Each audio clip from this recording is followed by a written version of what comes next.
My ancestors woke me up this morning. They said, son, you do know what time it is, don't you? I said, what time is that? They said it's wartime, so welcome to the war front, brothers and sisters. Oh man, we got a program for you tonight. Tonight, we're going to talk about Scientology and its invasion into the black community. You heard our brothers there. Brothers Keeper saying, Cracker Jesus, we need a word from you, because that cracker they call Jesus, that white male effeminized figure that tells our brothers and sisters to be effeminized and weak and turn the other cheek, has not panned out well for us over the last 500 years here in the hills of North America. And now, after many groups, we have Roman Catholics, and we have the Baptist Christian and the Presbyterian Christian and the gosh, so many denominations, Church of Christ, and you got Daddy Grace Christians, and you got Holy Tabernacle Christians, and you got Jim Jones drink the Kool-Aid, murder, black mass suicide, murder side crackers, Christians. Now we got a new group. And I'm not the most versed on it, so I'm going to bring some brothers and sisters on that can talk tonight a little bit more than I can, because I don't really know a lot about this Scientology thing, but I know that the first I heard of it was among black people. And first I actually had heard of it was when they were doing it on South Park, and they were talking about the brother Isaac Hayes was a Scientologist, and I heard some people saying, yeah, he was part of this thing with Tom Cruise, I think it was. So I was like, what is this? Some weirdo kind of cult he's part of, Scientology. And more recently, somebody came and told me that, Scientology is coming into the black community, and they have a alien god they believe in named Xenu. And Xenu kind of remind me of Mork and Mindy when Mork from York, kind of a weird kind of space character that's supposed to be God. And I looked him up on the internet, and you spell his name Xenu, and he kind of had like a cape, like John from Justice League or something, like a half Dracula, just a kind of funny, strange, bizarre thing. And the first thing that came to my mind when I found out and kind of heard about it and heard that it was actually coming into the black community was, this some Jim Jones stuff. And I'd not really known a lot about it. I just kind of thought it was really strange. But I said, in my mind, the good thing about it is black people, we ain't drink Kool-Aid in a long. I mean, we drink Kool-Aid, but we go to the store and get it. We don't go to no white folks and go into their theologies and get no Kool-Aid. So I didn't really expect it to have a major impact on black people, African people. And so I really didn't pay it much attention. But then people been contacting us, talking about they talking about it in the television programs. They talking about it on TV. They talking about it on the radio, that it's actually beginning to take hold in the black community. And I know it sounds strange, but black people are actually starting to become or join in this white cult called Scientology. And again, I'm not the specialist on Scientology. So I'm gonna have some brothers and sisters come on tonight, because we asked people to do their homework to kind of tell us about what is Scientology about.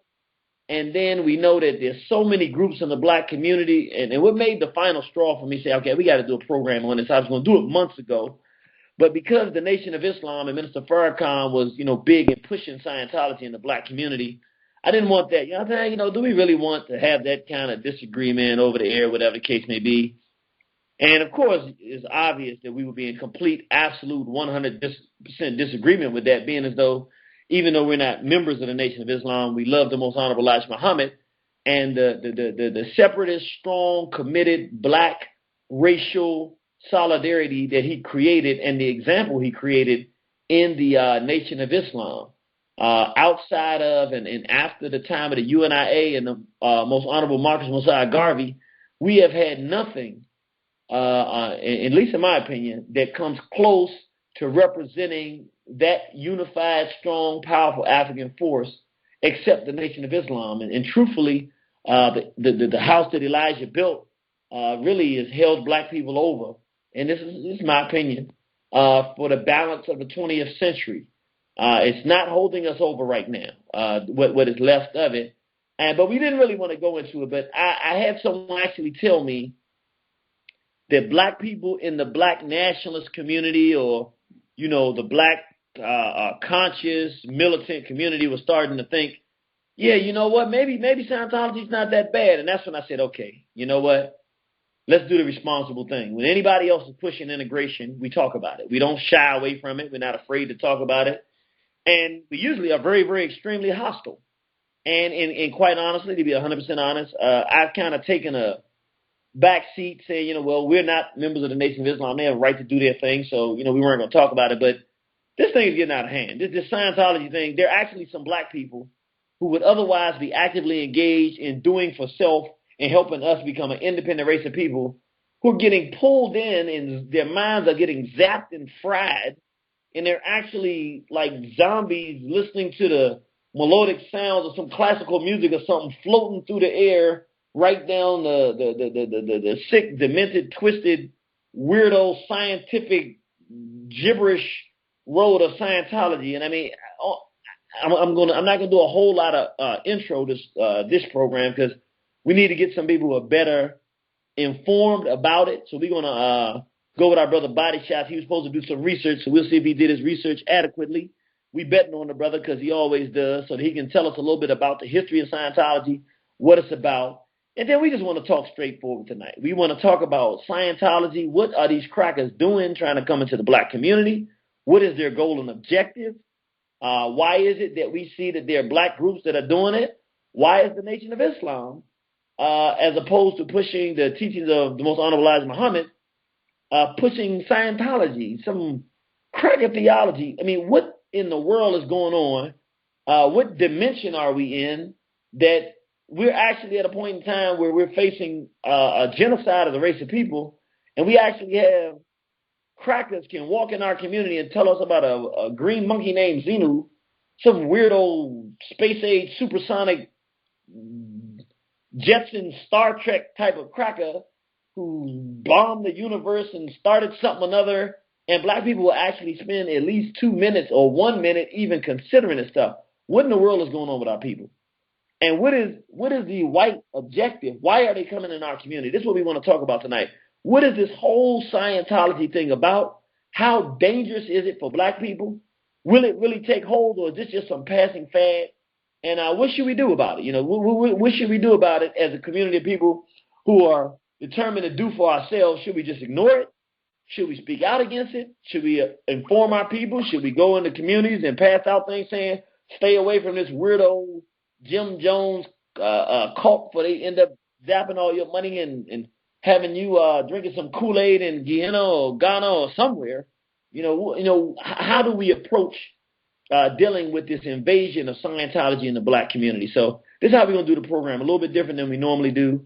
We're going to start the program, and the reason we started with our Brother's Keeper, his song Where, because Cracker Jesus, the new Cracker Jesus in the black community. You know, we had the Cracker Jesus. Many of our brothers and sisters say through Islam, you know, we got Allah. We would say we have Jehovah. But now we got something totally whole new now. At least we can say all of those religions originated out of African religion. But now, all of them originated with African religion and came out and were perverted. But there's some vestige of African spirituality and history in all of those religions. This one is different. This is a spaceship Peckerwood. I looked him up to see what he looked like. He looked like he looked like Count Dracula. He looked like a Count Dracula. That's the best answer I can give. He got a big cape and a big wide V-neck cape, like he some Peckerwood pimp out the 70s or something. It's real weird. And he's supposed to be in a spaceship or something. So we gonna go get some stuff. But my point is, the new Jesus, I don't know if Xenu's a fag, because you know the little Jesus we used to looking at, he real skeevy. You know, he's got the little bent wrist and he bending over and all slippery looking, nasty fag type cracker. But this one, you know, for any of the other religions, a lot of times they don't have images. But the image that we have here, we got an image of Xenu. And I'm telling you, go to your internet if you got internet now. Look up Xenu, Xenu, and you'll take a look at him, and he's a real weird, bubble-eyed cracker. I mean, he looks like a James Baldwin weird cracker, but I don't know if he's a fag. But I do know that he's a Martian. No, he's from Venus. No, he's from somewhere. We're going to find out from Brother Body Shot. I don't know exactly where this pecker was from, but it's kind of scary that black people would actually be going for this. And it's kind of scary, even the crackers. How crazy are the crackers to come up with a space-age science fiction god, Peckerwood, and actually try to get African people to believe this stuff? And what in the world is going on in our African minds that we would actually take hold of some of this stuff and push this stuff? So without any further ado, in order that we get a better, because I'm just kind of, anytime you talk about some Peckerwoods coming around with some funny name gods and freakish stuff, I just start talking. So we want to get some better information on this whole thing.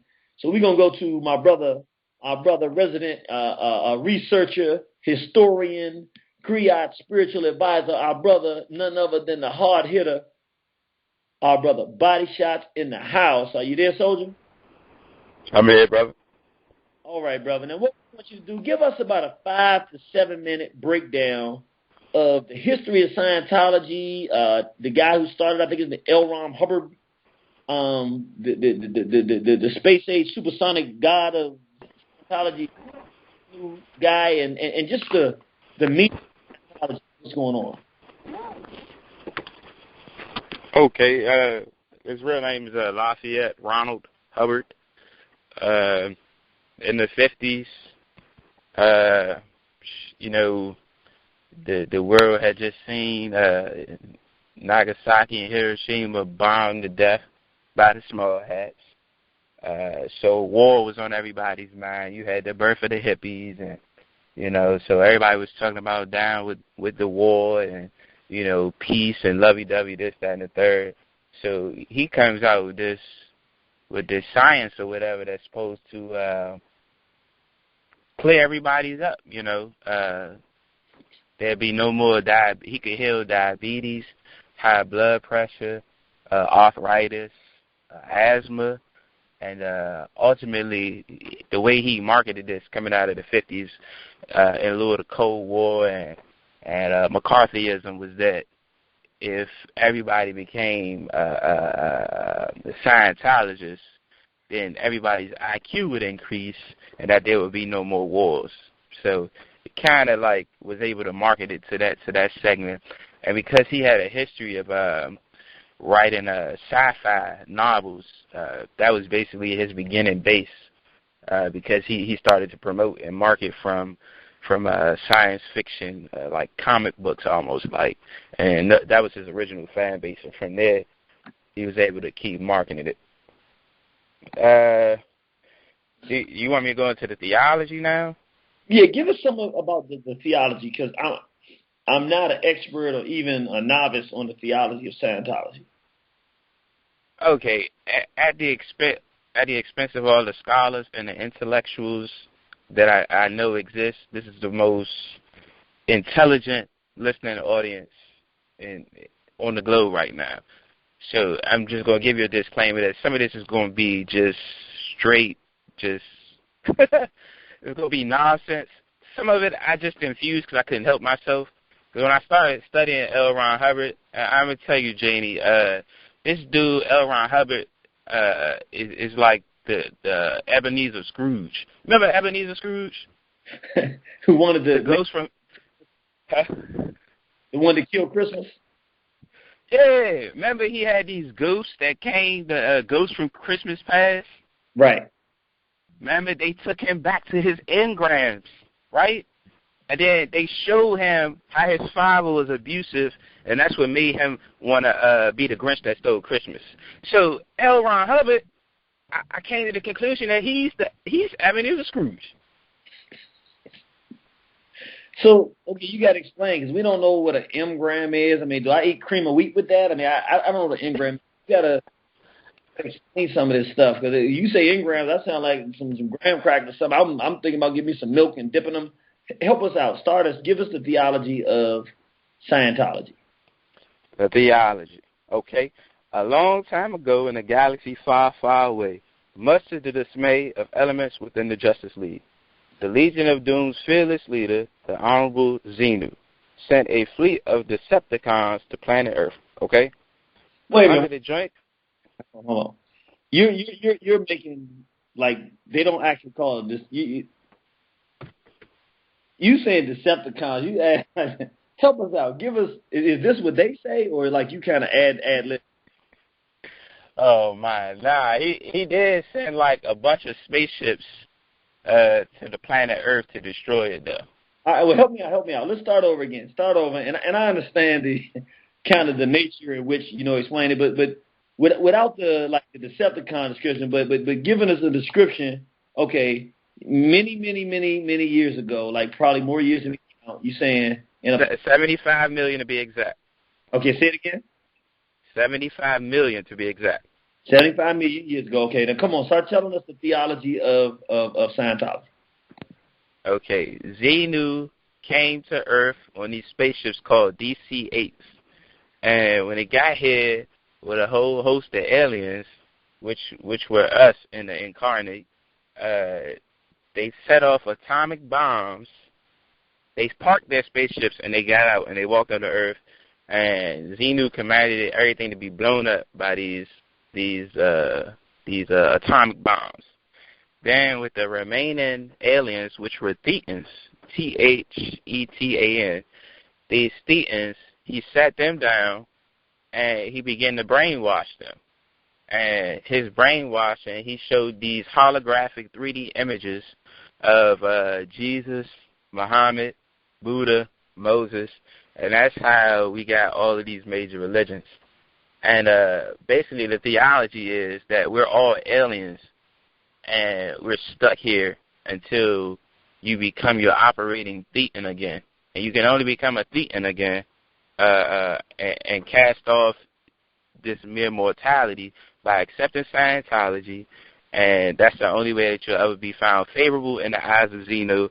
When you die, Scotty will beam you up back to Venus, and you'll live happy ever after.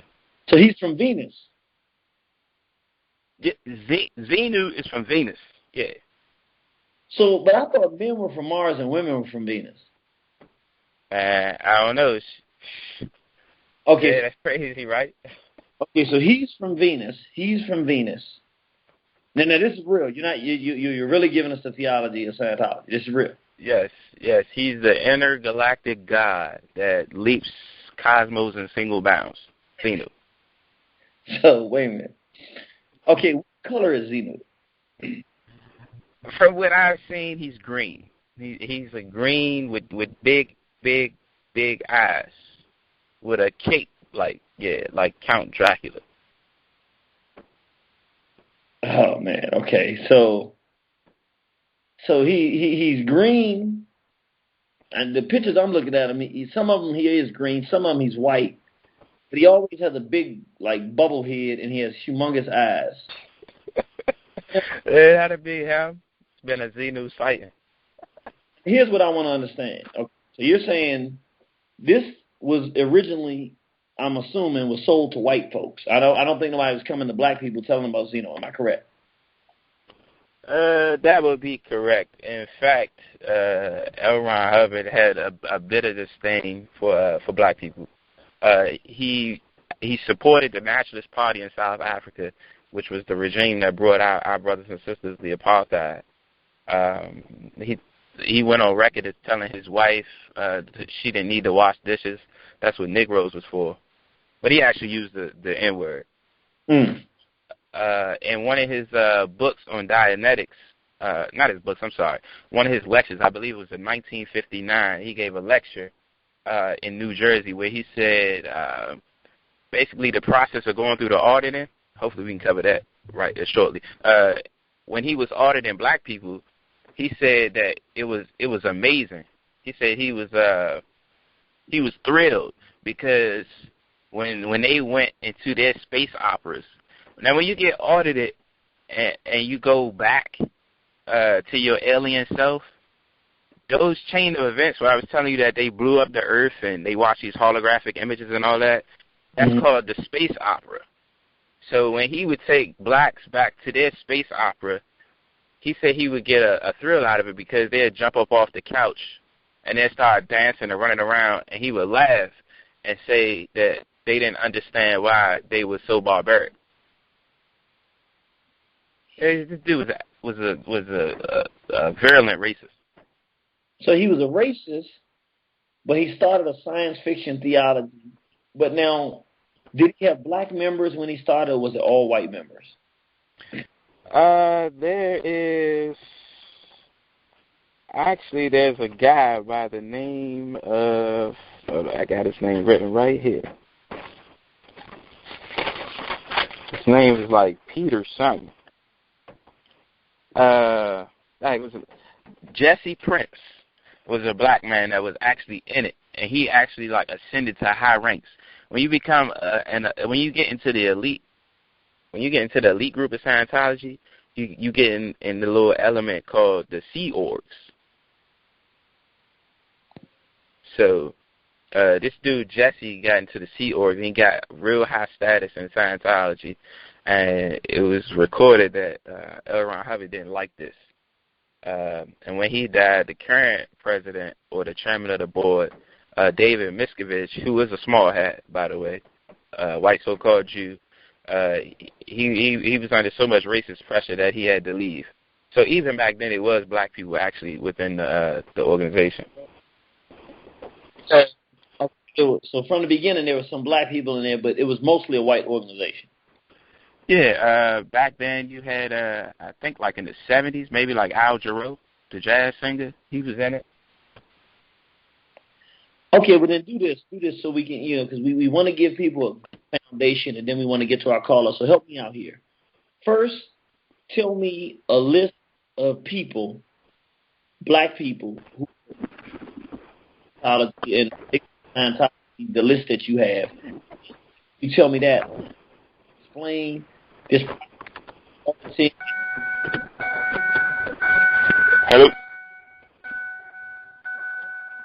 Hello? Yeah. I'm sorry, bro. The list of black people. It's a real short list. I was trying to look for prominent members in all areas of people activity, politicians, and academia, but really all I could find was actors. It seems to be very clandestine in nature. But like I said, Al Jarreau, Haywood Nelson, Dwayne from What's Happening. Will Smith claims that he's not in it, but he got some ways about him. Actually, he got a little school in California, and he actually teaches the tenets of Scientology to the children. Brandy from Moesha, after her little accident where she killed somebody, she got into it. Shaka Khan, she was in it for a little bit. There's an actress named Persa White. Anybody that watched the black sitcom called Girlfriends, she was the bum, the Lynn girl. She's in it. Isaac Hayes is in it. He also played the chef on South Park. But when the writers of South Park went after Scientology, he got mad and he left. And it's a funny story because when he left, then that means they had to kill off Chef in South Park, the cartoon. And the way they killed him off is they got Chef to join this group, and this group of people brainwashed him, and then they killed him. So yeah, Isaac Hayes was in it. Dougie Fresh, I'm gonna get right back to him in a minute. Usher, I've seen 2 reports that saying Usher's in it, but it's not confirmed. But it is confirmed MC Lyte is in it. Alfredi Johnson, some politician, community activist out in the West Coast, and Daphne Wayans, the ex-wife of Keenan Ivory Wayans. And most of these people, they do a lot of stuff like Dougie Fresh, like lays down tracks for Scientology, and also he did a piece in Essence magazine where he made it definitive, his position, that Scientology is not a white religion and that the black community has to check it out. As a direct quote from Dougie Fresh, the black community has to check it out. I found it interesting in Dougie Fresh's case because he's like out there actually pushing Scientology in the black community. But 4 months before he came open about being in Scientology, all his houses was about to get foreclosed on. He needed about, I think it was like $4 million. So, it's kind of crazy that mysteriously he got a loan for $4 million. In the next couple of weeks, he's out pushing Scientology in the black community. And and this doesn't have anything to do with this, but since we're talking about this, I remember when I was real young and him and Slick Rick first came out with their with their track. The first one was The Show, and then Slick Rick came out with Lottie Dottie. And I remember people used to say, "Oh, they devil worshippers," and we were like, "What are you talking about?" And they were like, in the show he said 6 minutes, 6 minutes, 6 minutes. Doug Afraid of 3 6s. And then in Lottie Dottie, Slick Rick said, for all of y'all, keeping y'all in hell, just to see you smile and enjoy yourself. And we used to fight back and forth and argue back and forth, basically saying that black people wouldn't be into none of this weirdo stuff.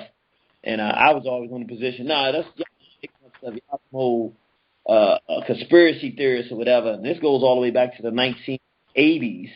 And lo and behold, now we see that he's involved in some kind of weird science fiction cult. So I just wanted to say that. So we listening to the list. Hey, I want to say something on that too. Charles Manson, the Helter Kelter bomber that was behind the Tate Bianca killings. He was deep into Scientology, and in the trial, it was revealed.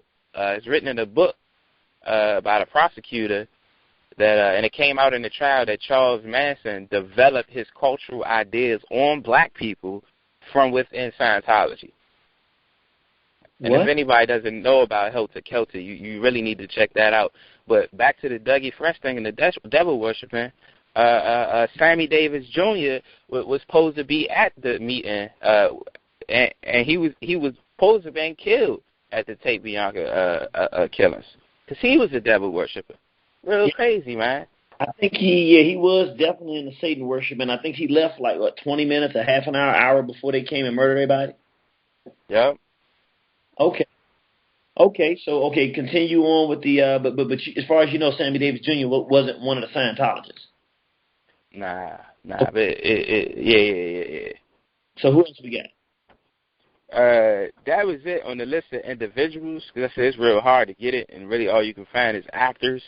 Okay. And but the countries, the inroads of Scientology is deep on the continent. They got churches of Scientology in Ghana, Zaire, Zimbabwe, Ethiopia, Sierra Leone, and South Africa. And apparently they've been doing a lot of audits. Apparently they've reached over 2 million, according to Scientology's estimates. They've reached over 2 million native South Africans and helped them improve their study by doing audits and helping them get over apartheid. Now, wow. Now tell us what an audit is, because it sounds like this audit thing you keep bringing up is part of Scientology. All right. Well, I'm almost done because this is the meat and potatoes of Scientology, just like the biggest piece. Dianetics was first brought out in a book that L. Ron Hubbard wrote called Dianetics, The Modern Science of Mental Health. It's not science. It's pseudoscience. It's like Sigmund Freud on steroids. It's 3 parts of the mind. This is what comes out of the book Dianetics. He breaks down the mind into 3 parts. There's the analytical mind. That's the mind that perceives, that processes your vision, your hearing, your taste, and all that. Then there's the reactive mind, which stores all the info, like all the data, all your pains, your experiences. Then there's the third part of the brain, which is the somatic part of your brain, which allows you to process information and then act upon it, act out your emotions and all that other kind of stuff. Well, in the reactive mind, where all your information is stored, this is where your engram bank is stored. Now, when he first came out with Dianetics, L. Ron Hubbard referred to engrams. It was referred to as impediments, different things that transpired in your past that were traumatic or that was painful. He called these impediments, which would impede your ability to function in the future. But when he as he developed it and he got around more science fiction writers, they said we got to spruce it up a bit. So they went from calling it impediments to calling it norms. but the Norn is the Germanic Norse mythology goddess of destiny. So these engrams everybody running around talking about was originally and came out of Greek mythology. And Nor is the goddess that came out of the whole mythology up in Europe with Thor, the god Thor. So this is some weirdo, freakish. So that's what gives you the engrams. Now, the only way you can get an engram is during periods of suffering. And L. Ron Hubbard, this is interesting too. He said the worst time to collect engrams is in the womb. He said that in the womb, it is wet, uncomfortable, and unprotected. L. Ron Hubbard went on to say that you receive over 200 engrams while you're in the womb. Now, the thought process of L. Ron Hubbard and this whole thing about the womb being so hostile, and which is really misogyny. It's misogynistic. He had a hatred for women too, and this is actually where this comes out of. So his whole thing was, while you're in the womb, like if your father beats your mother and say it's all your fault, it's all your fault. As a child, as an embryo, you hear this. As a baby, you don't understand the language, but when you grow older, you understand the language, and then you can go back and you can hear what he's saying unconsciously, and so you thinking that your father said it's your fault, and so you become depressed your whole life. Okay, so all right, I don't want to get so deep into this weirdo madness that we actually started. Psycho madness. So essentially, an engram is not brothers and sisters. You can't have an engram with your cream of wheat. No, you can't do that. You can't have it with no cookies and milk. An engram is a memory of something bad back in your past. Is that correct? Yes, sir. Okay, and so now what is an audit? Okay, so the job of an auditor is to actually take you back to your engram. And when they take you back into your engram, it's like going on a train ride back into your past. And you go as far back as being the actual egg in your mother's womb. L. Ron Hubbard refers to this as the sperm dream. And so people in Scientology, when you're audited, they take you back to actual conception. If I can give you another little short story, that one of the first disciples of Scientology went back and tried it on his son because his son was seeing ghosts. He was scared to go to sleep in the dark. So he took his son back to his son's birth. He audited his son, and his son said, "Oh, I'm coming out of the canal now." And he saw a white man with a white mask and a white cap and a white gown. And so the father was like, "Oh, no, it wasn't a ghost. It was the gynecologist." And so the son was able to get over his fears. And so this is the type of stuff that happens when you get audited. So the auditor goes back into your engrams and deletes it. Backspace deletes. And then you live happy ever after. Now, just for the record, and y'all can say this is immature, and it probably is, but because it's like theology, I'm going to go ahead and say it. Anybody who calls, and any man that tells somebody they have sperm dreams, he's dreaming about sperm, that's kind of gay. That's kind of a black man. Now, I have no proof of any homosexuality related with that, but I'm not going to be having sperm dreams. I hope the rest of our listeners are not going to be having sperm dreams either. So give me the long and short, draw a line underneath it so we can go to our calls. What is Scientology, and is it good for the black community? Is it damaging to the black community? Is it dangerous, or is it just a passing, fleeting thing that's going to go somewhere? Oh, man. To me, it's a bunch of nonsense. Like Hitler said, if you're going to tell a lie, make it big. The bigger the lie, the more believable. It in no way, shape, or form is any good to black people in America or on the continent. It's, brother, I can't even wrap my head around it. I just, every time I try to get serious, you know, I'm a serious researcher. Every time I get serious in it, I just bust out laughing. I mean, Man, if you're going to believe this, then you might as well go get you some grape-flavored Kool-Aid and commit yourself some revolutionary suicide, as Jim Jones would say. It's not going to do us no good. And am I closing? Because I know people is chomping at the bit to get on this Scientology invasion. It's been the modus operandi of Uncle Tom's since their original collaboration with whites and Arabs to distract true freedom fighters to the point where we have to redirect our resources for the liberation of our people to deal with nonsense. We supposed to be talking about the future of African economics. We're supposed to be talking about the future of the United States of Africa, and we got to stop and deal with this nonsense. It's the same thing since Martin Delaney. It's the same thing since Hannibal, since Queen Nzinga. It keeps repeating itself. And when are we going to deal with these Uncle Toms that get us going in all these different directions? And now we got to bring our people back to the source. So essentially, you're saying this is some white foolishness, and the Uncle Toms are bringing the black community to some ridiculous foolishness. What is the incentive for these Uncle Toms, as you call them, who are bringing black people to Scientology? And then we're going to go to our calls. Well, as Alta Maddox said, a lot of your black leaders don't believe that we can win. And so if they're not going to take us to liberation, why not exploit us? So they're exploiting us. What are they getting out of it?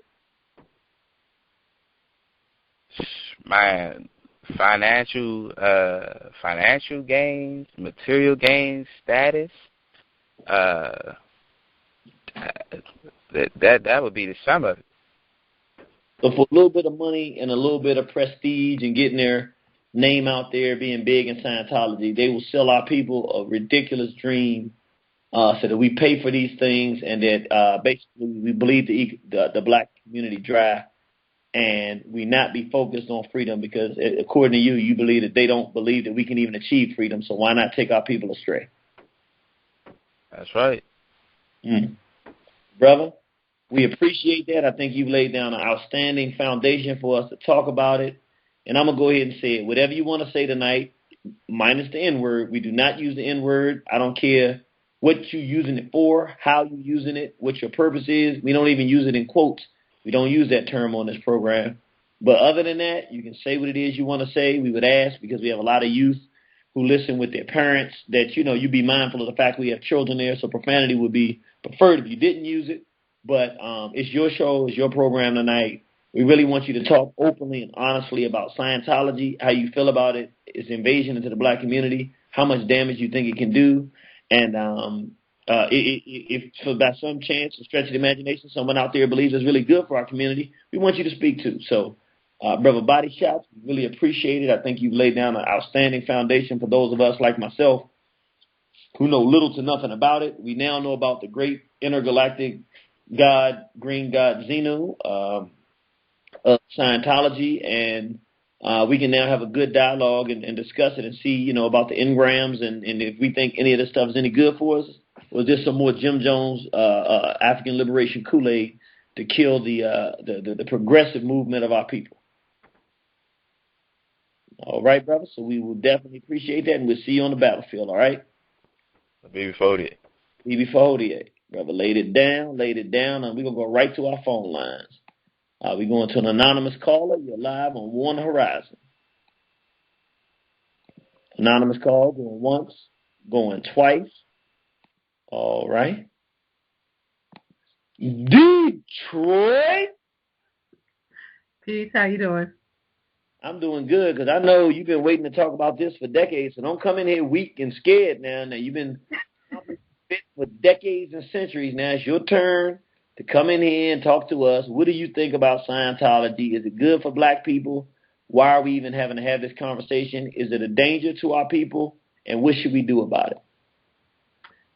I think it has the potential to be dangerous, just looking back at the connection between the NOI under Wallace Muhammad And looking at it now under Minister Farrakhan and Scientology, I see a lot of parallels, but we'll see how that turns out. I just know I get ticked off because I'm in the Nation of Islam. People automatically think I'm a Scientologist, so I just want to dispel that rumor. I don't know nothing about Scientology, don't want to know anything about Scientology.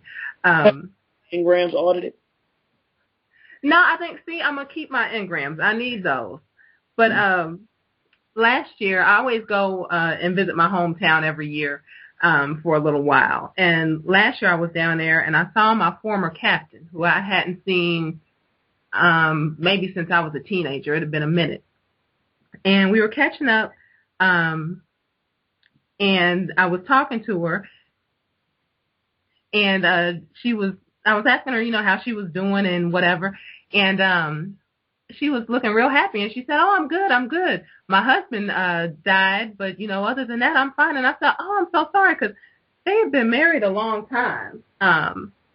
So I, was surprised. And I was like, my condolences, whatever. And so she just looked real happy. It was odd.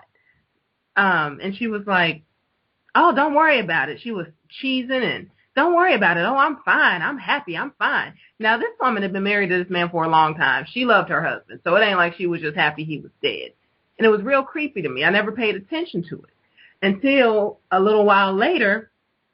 I saw a video on Scientology, and there was a brother up speaking, and he was talking about how his mother had just passed.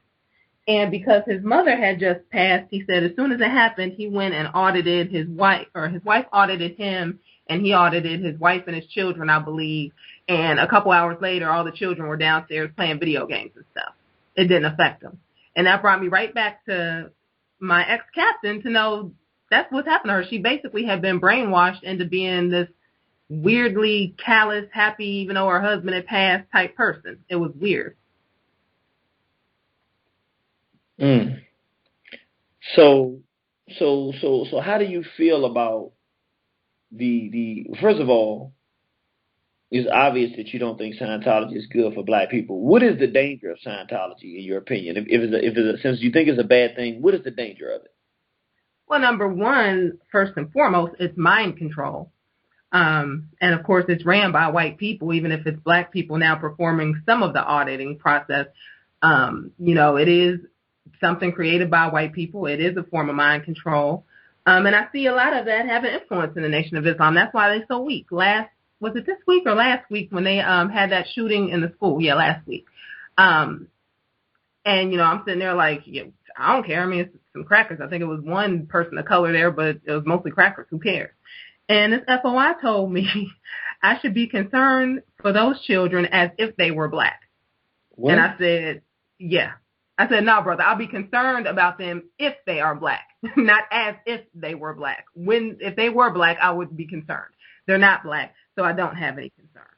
And that's part of Scientology that really ticks me off, because all these quote-unquote engrams, or our anger, our hostility, our need for vengeance against these people is just stripped away from us. And we're left so weak and so effeminized, it's just disgusting. All these people are like, black people are our own worst enemies now. It's not white men anymore. It's black people. Just forget about white people. But if we lose our anger, if we lose our hostility, if we lose our militancy, then there's nothing left to keep us from going through the same thing again, because we don't have any desire to fight if we don't have any hostility. And we should have hostility. We've earned that right to have hostility.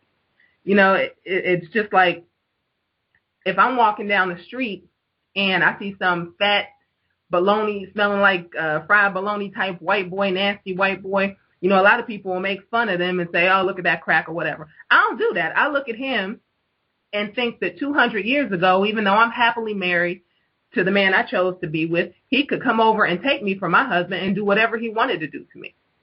I need that kind of hostility to keep me going so that I never forget what they did, so that they can never do that again and live. But they don't want that. I saw a video, or not a video, an article where they had the MGT performing a drill for these devils. And that blew my mind, because any rational person knows if you see a white man, hide your woman, because that's the first person they coming for to destroy the nation is the woman. If you are somewhere in a hot climate where you're not clothed fully or whatever, that's the first thing you better do is put some clothing on your woman. Because even though it may be a wholesome thing in your culture, as soon as them crackers come, they're going to come do whatever. And to have these MGT up there on display for these crackers just kill me. Because today they're performing for these crackers vertically. How the FOI going to feel, or will they care when they start performing for them horizontally? Hey. Woo! God. Okay. Here's what bothers me. And this is something that, and it's real, it's a serious thought in my mind, because my interest in the conversation as we're talking about it and my consideration of it is substantially related to what it is that we do to save our people. And this is when you explain Scientology in the way of an audit, what it does, it goes into the minds of African people. It brings up the things that we've been through, and then it takes those things away from us. What happens is the name of our institution, our organization, is War on the Horizon. It's called War on the Horizon for a reason, because the greatest war in the history of the world has yet to come. The greatest war in the history of the world is going to be the final war that African people have for it's going to either mean our freedom and independence and the destruction of our enemies on planet Earth, or it's going to mean our annihilation. And that war is going to happen, and it's coming fast. It's already here. We have not fully engaged, but we're going to be forced to, because the whites are going to take off their masks, and it's coming shortly. Our process for saving our people is to take them back into the past and see where they were and what happened to them and what happened to us, so that we can understand what happened, so that we can remember it and use it, and now it becomes part of us, and now we are one with our ancestors, so that their pain is our pain, so that we can go forward with that rage and anger, like you said, and ensure that they cannot do this to us in the future. If someone is coming with a theology or philosophy that says, take those things that have happened from African people and remove them from our memory bank, they're running completely and absolutely counter to the strategy we have for saving our people. Because essentially, the reason we're in the condition we're in today is because our people perish for a lack of knowledge. We don't understand how we got here. It's easy to keep us here. So for someone to intentionally go into the minds of African people and remove the things that would make us angry, to motivate us to do something about our condition and to see how ugly our condition is, it is counter-revolutionary, and it is racially treasonous, because essentially they are absolutely condemning our people to destruction. They are like the greatest assistant agent to the system of racism and white supremacy that we've ever seen, to actually not just tell black people to forget about their past, but to actually go through a process designed to take the anger and rage of centuries, to some degree millenniums, legitimate anger at the desecration and the assault and the onslaught of European, Arab assault on African people, to take away that from our memory, so that we don't have any fuel for which to defend our future generations and to wage this war and to launch this war in the context of our own future and survival. I don't think that one could commit a greater betrayal. I agree 100%. That's the thing. I've heard a lot of these people say now that are into Scientology, we need engrams removed. You know, maybe we've been in an abusive relationship, or, you know, have family members die or something. We need these engrams removed. The only engrams we have are white supremacy. That's the only engram we have. That's the engram that we need removed, because any problems we have stem from that. If it wasn't for white supremacy, we would not have any daggone engrams.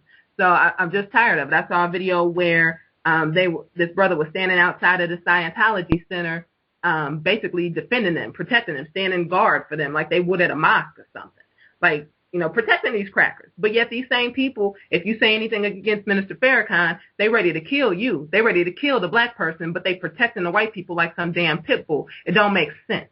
It's backwards. And anybody who is of that mentality need to go on and take their bow tie off, because they're not worthy to wear it.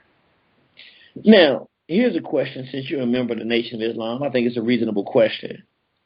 How do you think the Most Honorable Elijah Muhammad would feel if he were able to speak, how he would feel about the fact that his institution is now, and correct me if I'm wrong, it seems to me as it's kind of merging with Scientology. How would he feel about that? He would put everybody out. He didn't even want us merging with Orthodox Islam. We had our own religion, our own set of rules and philosophies and beliefs that were completely different from anybody else. If he didn't want us mixing with even Orthodox Islam, he darn sure wouldn't want us up in Scientology around a bunch of crackers. Wow. What is the danger you see that Scientology could do?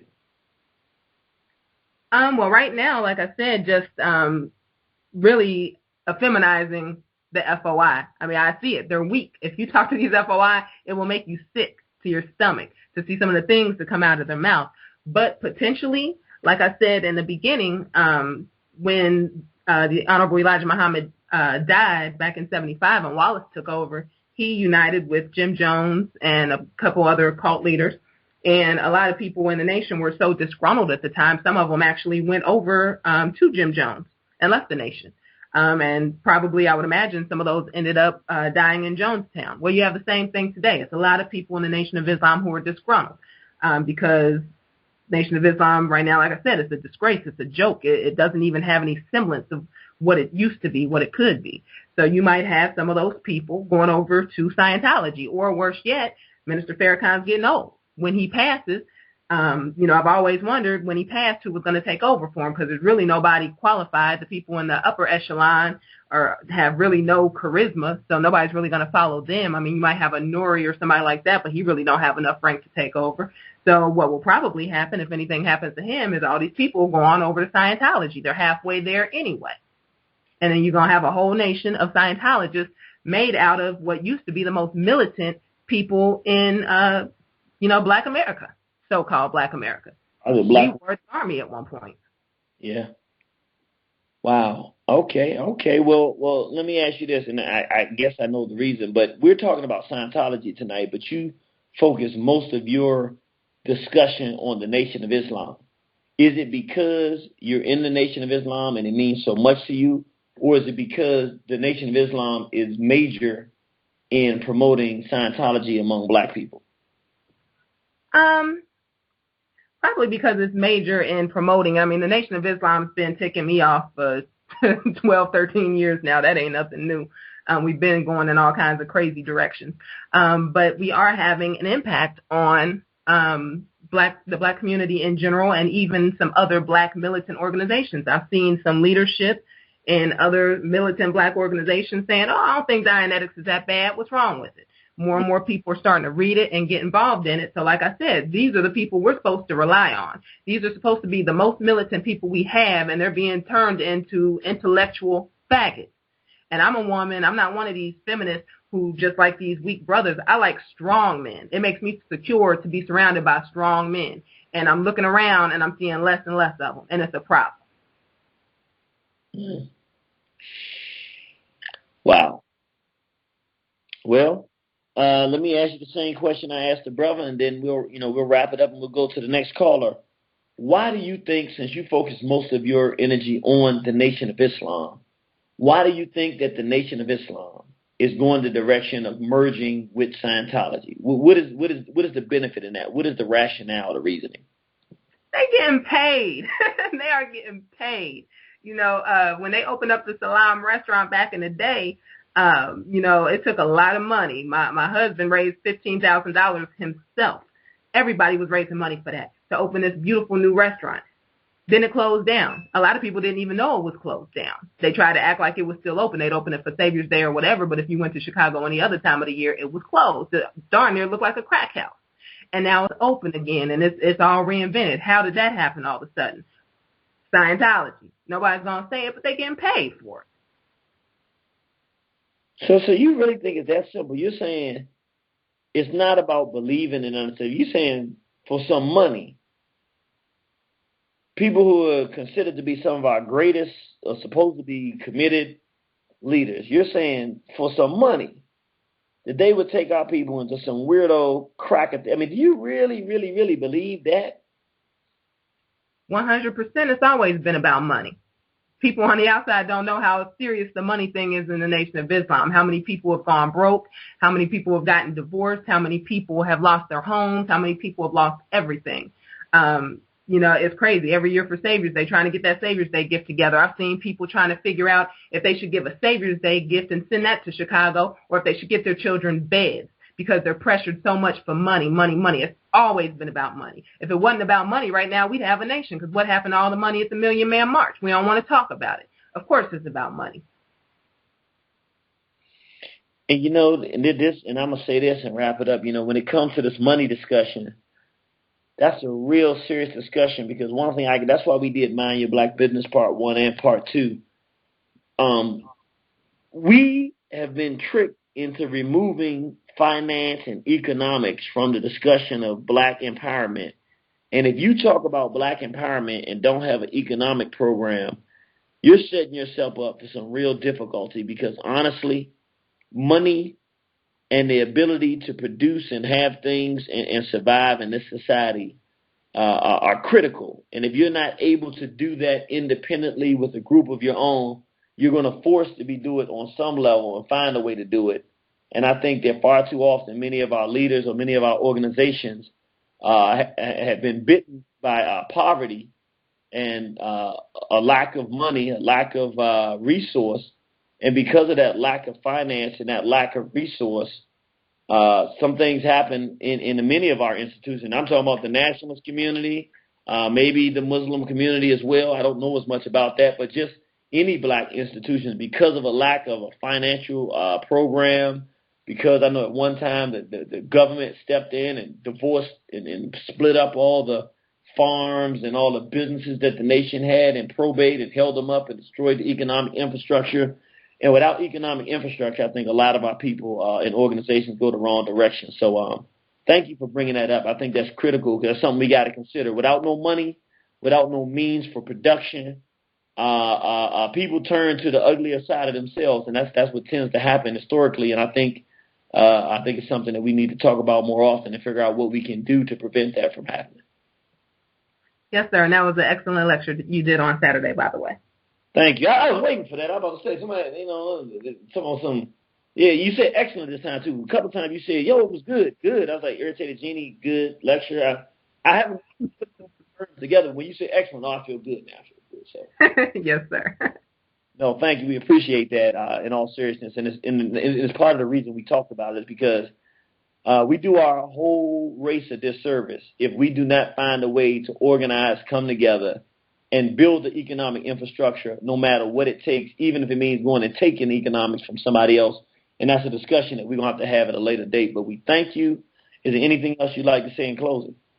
No, just if you can, tune into my program tomorrow. We're going to be talking about child sexual abuse. It'll be the third part of the series.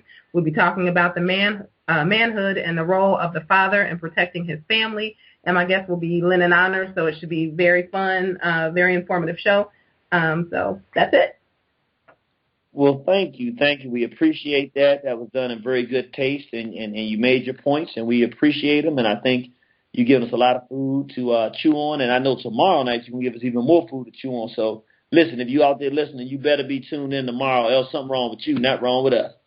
So we love you, sister. We see you on the battlefield. Love you too. Peace. All right. All right, my brother D-Town in the South house.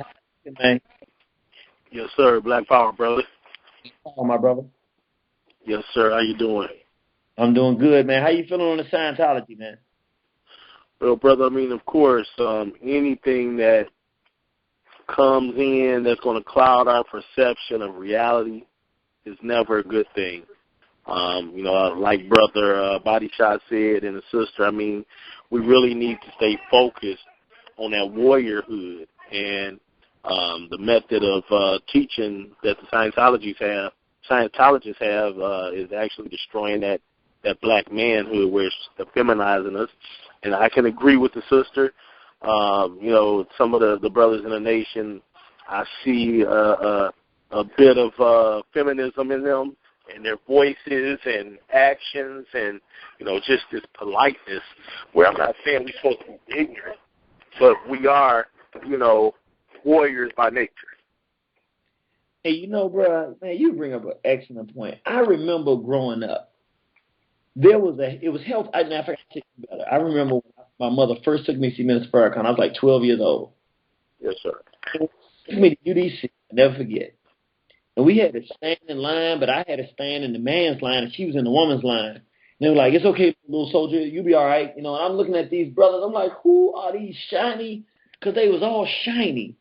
Yes, and sir. it was dark, and they was proud. And I'm like, man, who are these? This like, I was like, man, I had a healthy amount of fear, but there was also a reverence. I was like, man, these are like, they wasn't like people. They was like gods or something.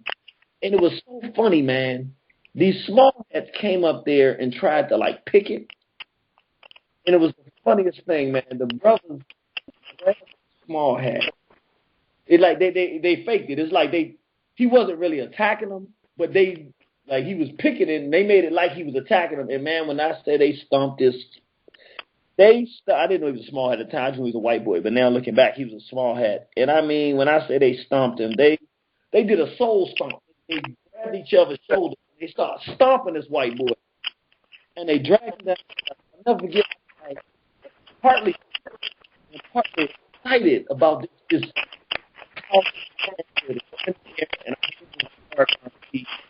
And I don't remember anything but one thing that he said, and I never forget, because the reason I remember, I jumped up out of the bleachers, and my mother was looking at me laughing because I was so excited. And he said, you feel this way and you're enjoying this because you never met a black man that's not afraid of white people, but I'm not afraid of them. And I had never heard that, and I was like, wow, you don't have to be afraid of whites. And I was just jumping. I was excited because I felt like, we're going to win. I didn't even know what we was fighting, but I just felt like we're going to win. And to your point, I'm just being honest, man. When I see the men that I used to revere, like the brother in Mosque number 4, the doctor, Alim Muhammad, man, I used to go to Mosque number 4. Man, that brother could speak and just have your whole soul on fire, man. You walk in that street feeling like you could tackle a 10,000-pound gorilla. And when I see him now, man, it's not his age, but the spirit is different. All of them, they're weaker. It's almost like they're dead. They're not the men who I used to revere. Yes, sir. Yes, sir. I mean, that's the same way that I feel to a certain degree. We look at a lot of the brothers, and once again, I mean, it's a good thing for us to be, calm and not as agitated and things of that nature around our family. But when it boils down to it, we still supposed to be ready to snap a cracker's neck in a heartbeat and, go on to the next one. That's just the way that I see it. But, once again, I just think that, like I say, so many people are using this and, it's punking us out. That's just, real. So in essence, you think that Scientology, that the essence of what it does, like turning men into punks, what does it do to our women? Well, once again, I mean, any woman that deal with a brother that is effeminized, that weakens the whole family structure. And the females don't realize what a real man is, so now we're going to have these homos out here, sneaking in. I mean, they're already in some of them are members of the nation and things of that nature. So in a sense, the nation is coming like the churches. The church is a home for all sorts of white sex, trickery, mind control. There's no difference with the Scientology, and like I said, it is affecting people in an adverse way. So bottom line, what would you have to say to the people, the brothers and sisters that are listening? If you could add it up and draw a line underneath it, what would you say about Scientology's invasion of the black community? What would you say? Got to be stopped. It got to be stopped. I mean, even though I look at it in several different ways, we need to go to the root of our problem. Believe that, but not in their fashion, because as brother mentioned, I mean, it's exploiting us. And if they know our secrets, they know our weaknesses, they know everything about us, they can use that against us. So once again, we have to be aware. We have to understand that our enemy is our enemy, no matter what the situation is. You just put it on a whole nother level. Essentially, you're saying that Scientology, by allowing these whites to see this deep into our minds, is actually a breach of security.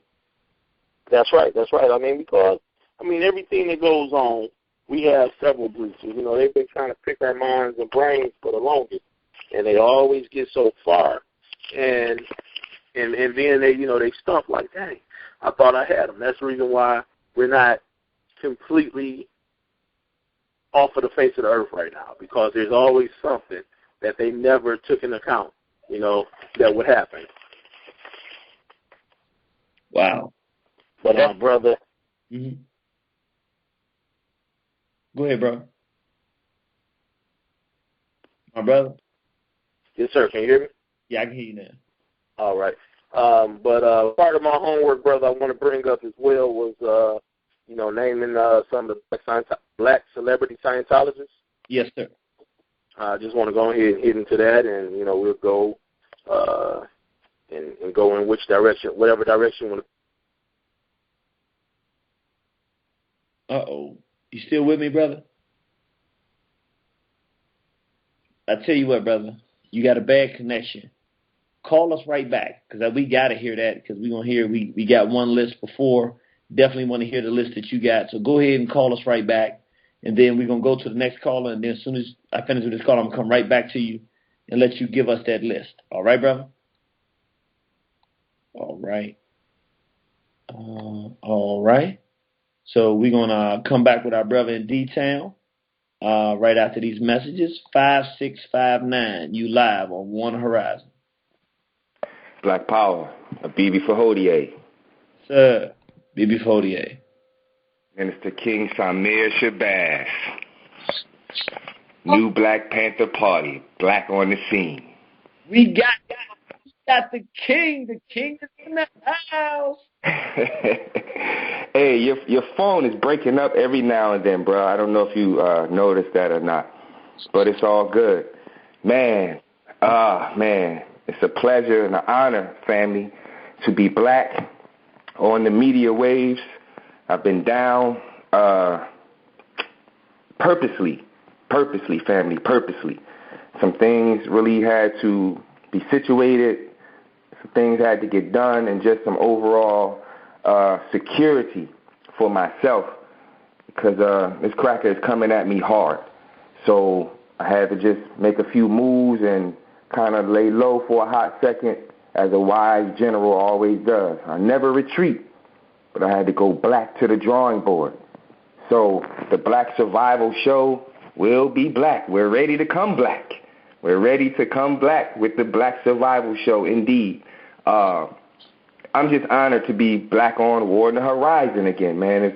I miss being home, bringing the information, but it's all good, because some things we just have to do to be able to survive this thing. It's a part of survival, family. So I've been tested, been going through the tests.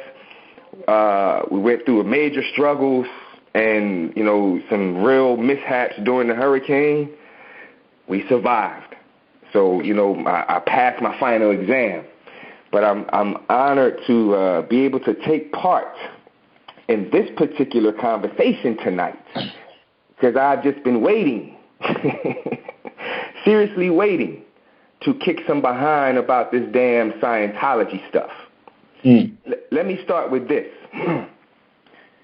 None of these Negroes, or crackers for that matter, would know a damn thing about the universe if it was not for Master Farad Muhammad and the Honorable Elijah Muhammad. Let's start with that. It appalls me, Brother Genie, coming from the Nation of Islam, being trained in the Nation of Islam, learning how to be a black man in the Nation of Islam. And I'm talking about the days where the white man was the goddamn devil. There was no compromise with that. There was no, can we intellectualize that? Can we have a backdoor damn meeting about that? The white man was the devil, period. Then you had a man sitting at the front gate, the security of the Nation of Islam, Khalid Abdul Muhammad, who kept it tight and right and kept it with the lack of white. Now, as I'm sitting in the nation, watching this great, beautiful, thriving organization now dwindle to hell.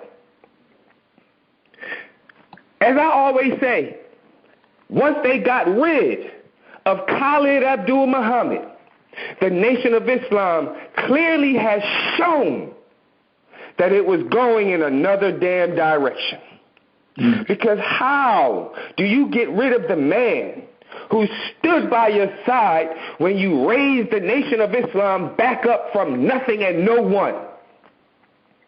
This man didn't say a damn word wrong or outside of anything else he normally says. So he gets suspended for calling the white man the devil.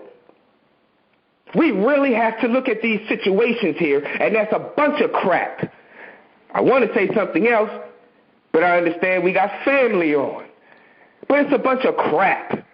So right at that very point, I looked and really started paying attention. There's something more going on than just Khalid Abdul Muhammad saying what he always say every single day, being suspended.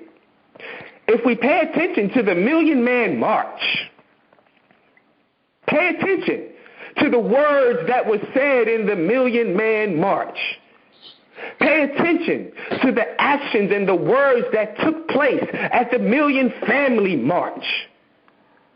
Louis Farrakhan marrying homos and dykes and kites and steers and queers and all kinds of damn people. Integrationists got married that day by the Nation of Islam. As I look at my 120 lessons of the supreme wisdom of the Nation of Islam, I don't see that in my lessons. I don't see where turning on the teachings of the man who brought blacks to America through Islam, turning on that man and following a goddamn redneck faggot talking about this is good for black people. Louis Farrakhan, that is some crap. And I pray the Nation of Islam is listening right now. That is some crap. And then the nerve of Louis Farrakhan to totally disrespect Khalid Abdul Muhammad's name. Talking about, oh, he was told by some sister who ain't the hell around, he was molested and this is why he acted the way he did toward white people and God is making him suffer. And Negro, shut up. Because I watched the Nation of Islam go straight to hell. Crackers every damn where in the mosque, Genie. Got cracker whores in MGT uniform. Damn. Cracker pedophiles in FOI uniforms. Dress uniforms. Louis Farrakhan's son is married to a goddamn white whore.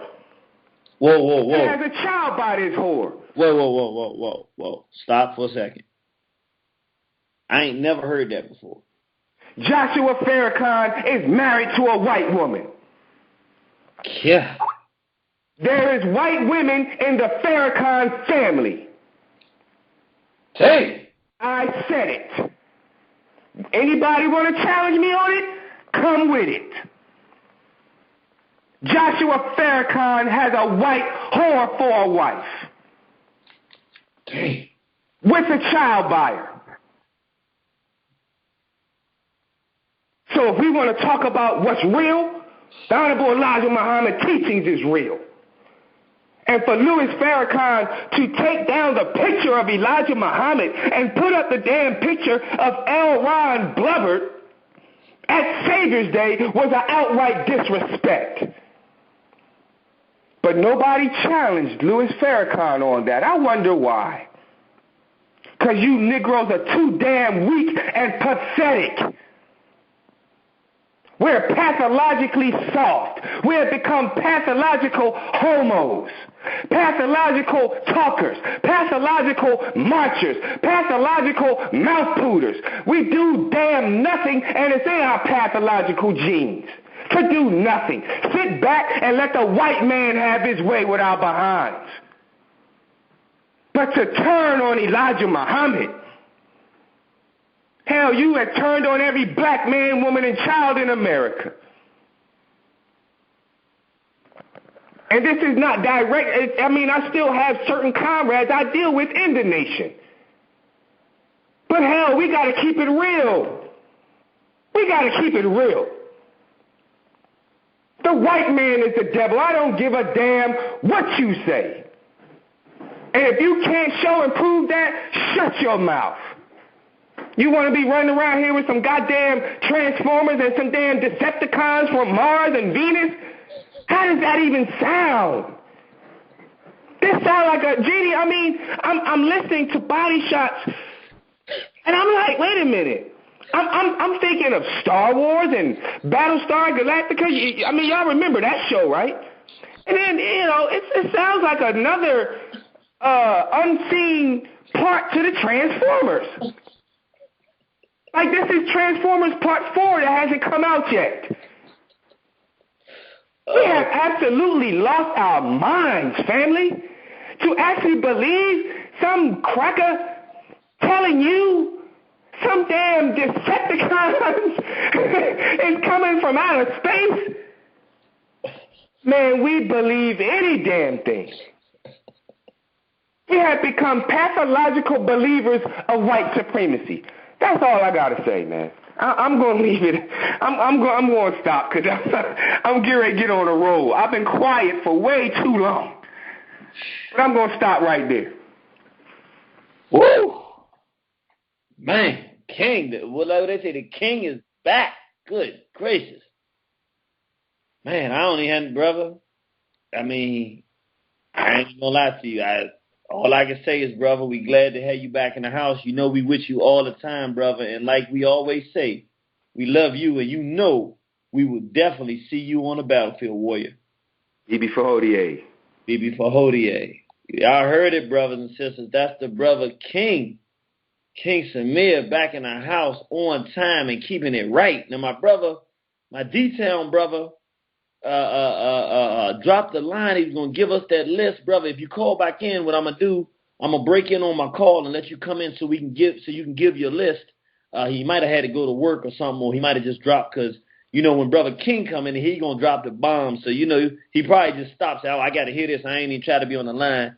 But my D-Town homie down in the South, if you get back on down in Georgia, if you can call us back up to give us your list, that's cool. If you can't do it tonight, that's all right.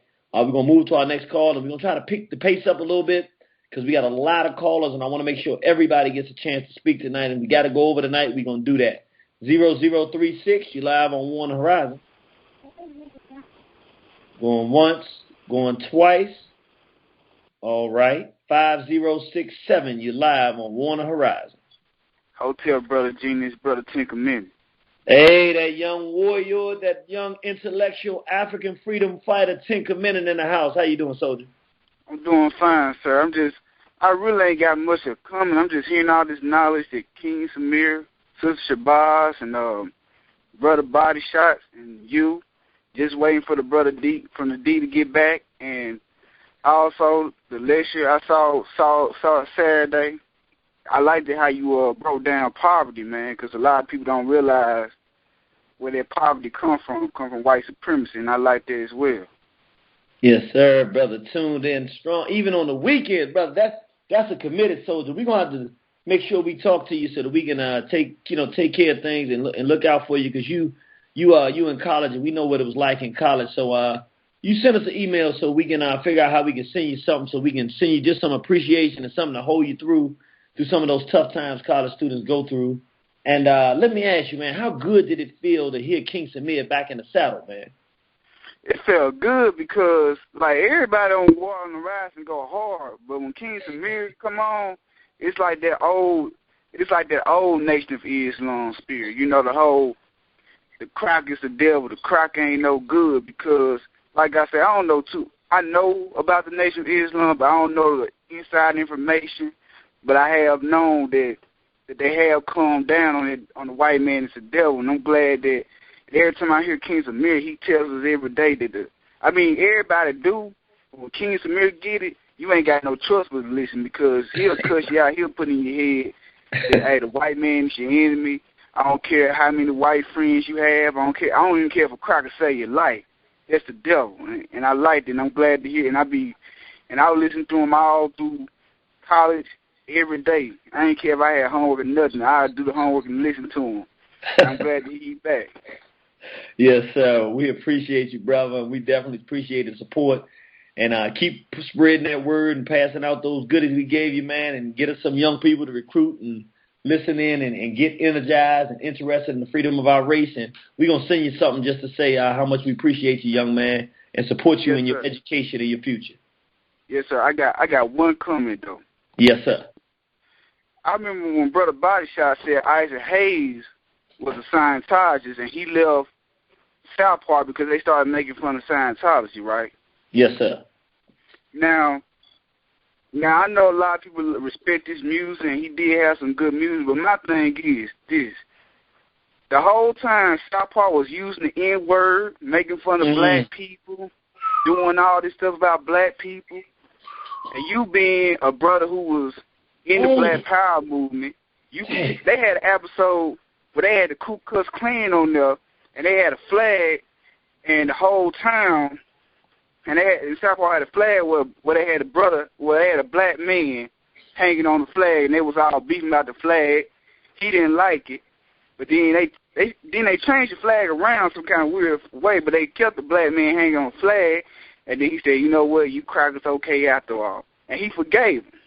Now my thing is this: you got mad when they made one little off-color joke about Scientology, but the whole time they were making fun of our ancestors. They were doing this, disrespecting black women, using the N-word. You didn't quit the show because of that. Now, I know he's dead and gone, but I always had a problem because of that, because he didn't quit the show when all that was going on. But they made it wasn't even a total diss of Scientology. They made one little offbeat joke about his false sci-fi religion, and he get all bent out of shape and quit the show. That's all. That don't make no sense to me, brother. And I'm not been saying this to appease you, man. I never, they used to have this black character called Starving Marvin, who was a starving Ethiopian young man. They called him Starving Marvin. Right. And I only bring that up to brothers and sisters for the point. This brother just really, really crystallized something. When you become in love with the white Jesus, no matter if it's the white Jesus called Scientology or if it's the white Jesus called anything else, it don't matter what the name of the white Jesus is. When you do that, you totally disregard your blackness and the insults of your ancestors, the freedom fighters, and your own people for the purpose of protecting white interests. And the brother hit the nail on the head. Isaac Hayes, out of all of the disrespect for African people and black people that they did on that program, never raised an issue. But then when they said something about Xenu, now all of a sudden he wants to leave. And that really marks our religious mindset of the Negro mindset in this country. And I'm glad you brought that up, bro. That's serious. Yes, sir. And I appreciate your work, brother. Bibi Fahodier. Bibi Fahodier. Man. He hit me with a little body shot jump right there. Y'all got to forgive me for that, because I'm in my feelings now. I didn't ever really think about it like that. That's real deep. When you insult black people, it's okay, but if you insult something that the white folks got, then some of our people get upset, and then that's not appropriate. We should hurt when our people are hurt. My brother from another street. How you doing, soldier? Hey, peace, brother Genie. How you doing? Hey, I'm doing fantastic. All right. Yeah, very good show, brother, and it's also very disturbing, like the list that Brother Body Shots gave. I'm sure the list that the other brother's going to come with, that's not, really surprising, because we, totally lost our minds. But this thing about the nation is very, disturbing. For me, even though I've never been a member of the nation, they've had so much influence, on our lives and, waking us up is black people. A couple months ago, I heard really the only defense. I mean, someone should stand up on the behalf of the nation and try to defend this. I mean, I don't understand. But Minister Farrakhan made a speech. I think it was called "All About Vanity," and he talked about the Dianetics help the people with their, suffering from being molested, and that was like his defense of it. Even more disturbing than that, he said he didn't know anything about L. Ron Hubbard being a racist. I mean, they have a research department that can go back and, do the history of the secret relationship between blacks and Jews hundreds of years ago. This man hasn't lived hundreds of years ago. Just died a couple of years ago, didn't he? Wow. He said he didn't know nothing about it. You can go on Wikipedia and it'll quote his statements about how he said blacks and Africans are inferior human beings to Europeans. And he said, and I'm pretty sure that's the lecture, it's called All About Vanity. And he said, I'm not going to talk about this no more. And he said, I don't know nothing about L. Ron Hubbard being a racist. But that was his defense for it, saying it helps black people with their suffering. So I'm waiting for someone from the nation to stand up and at least try to defend it, because you have opened up the lines on both sides. You're not just here beating up on them. They know how to speak up for anything else. I mean, this is their man, Minister Farrakhan. I want to hear someone defend it. What is their defense for this? And like King Samir said, like, why would they stand around? Are they that afraid of him? Are they that attached, to the movement to see this obviously going the wrong way and not to do anything? I had a lecture yesterday, and they were, a lot of the members were there. They seem to be the same, but maybe I might have to ask them, like, what is their defense for this? I'm just baffled, brother. And you said two really things that stand out to me. One, you said that they have an excellent research team. I've read The Secret Relationship Between Blacks and Jews, Part 1. I've read Part 2. I've read the American Directory of Certified Uncle Toms. And I can honestly say, I ain't going to sit here and lie, I don't know that there's any group that does better research than the Nation of Islam. I'm just be honest. Their research is so good, they may be the best in the business. You're right. There's no excuse for anybody in the Nation of Islam saying they don't know about no L. Ron Hubbard being racist, with the type of resource and the quality of research that they do, which is a real service to our community. And the second thing I would say that you said is really important too, and I'm going to say this, out of respect for the Most Honorable Elijah Muhammad and all the great work that he did, even though we definitely don't agree with the premise of the nation is going this time, if anybody in the Nation of Islam wants to call up and defend this, as long as you're going to stick to the point. We're not interested in theology. We're not interested in no fancy, long-winded, curvilinear explanations. But if you can give us an honest, your opinion on why this is good for our people when it's being led, Scientology is led by L. Ron Hubbard, who is white, which would make this integration. If you can explain why you think this integration is right, we will listen. We're not going to be disrespectful to you, because the Nation of Islam and the supporters of the Most Honorable Elijah Muhammad over decades have done too much work for us not to show you respect. I don't think you're going to convert anybody, but at least you do have the right. The nation have done enough work over the century to deserve that right to speak on its own behalf. So if you do call, you're not going to be treated with disrespect. You're not going to be agreed with. I can tell you that. I don't know too many people going to agree with you, but you won't be treated with disrespect. So I'm glad you brought that up, brother, because that's a good point. Right. Someone needs to, to say something. You know what I mean? Like, this is just hypothetical. If someone came to me and said, Brother Genie is doing this, or that, you have earned the right from your body of work to even as much proof someone would bring to me. I don't care if they bring me photos. Like, I got to hear from Brother Genie. I got to hear from him to defend himself. It has to be something, because of his, body of work. And for them all of a sudden to be silent, and that's the only defense I've heard, which is from the man, I guess, who, authorized it, Minister Farrakhan. It was very vague. Maybe that might be something you want to look into. I think the lecture was called All About Vanity. It was about. I saw it. You saw it? So you heard what he said then. Okay. Yeah, I don't need to say no more. Okay, so I haven't heard no other defense, other than that. It's just baffling. Just baffling to me. All right. Well, I tell you what, brother, we appreciate that. That's an excellent thought. And like we say, our airways are open to everybody to speak their minds. So we appreciate that, brother. And we will definitely. You got anything else you want to say before we get off? No, brother. I'll let you get to the other calls, bro. All right, brother. Thank you for that input, brother. That's extremely valuable. Thank you, brother. All right. You see that brother on the battlefield saving our youth always. 8214. You're live on One Horizon. Yes, greetings, brother. Peace and love. This is Sister Shabazz from Seed Dropper Homeschool Network. It was really nice to hear Brother King Shamir. Greetings, my brother. Black power to you. I just want to say that, wow, I am too glad that someone is speaking about Scientology. We've been dropping different things about Scientology on our show that comes on Saturday mornings.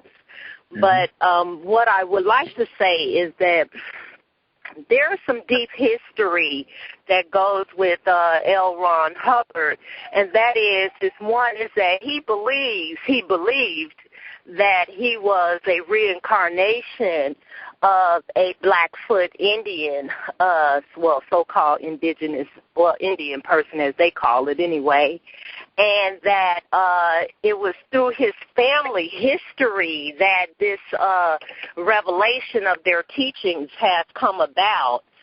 But the truth of the matter is that whether he believes that or not, what has gone on is that really it's an attack on the wound. It's an attack on the wound of the woman, because when you attack the wound, you attack the nation.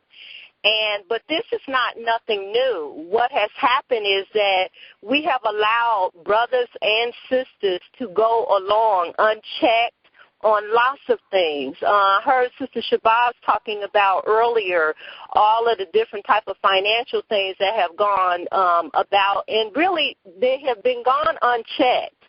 And long time ago, I can remember, I got real deep history in the Nation of Islam, and I can remember Brother Farrakhan talked about somebody could take his head if he is not standing on the square. Well, I just want to say that there have been a lot of brothers and as well as sisters who have left the square a long time ago, and they still walking around with their heads, and they are not unchecked. So we have had a nation of brothers and sisters who have allowed our own, who have given the word to stand on truth, justice, and freedom, who have not allowed, who are still here and still are functioning in a dysfunction way.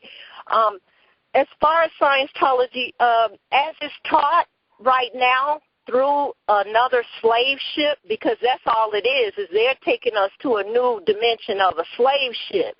It is not good for black people. But the root of Scientology is in more science. And if we dig deep, we can see where it is.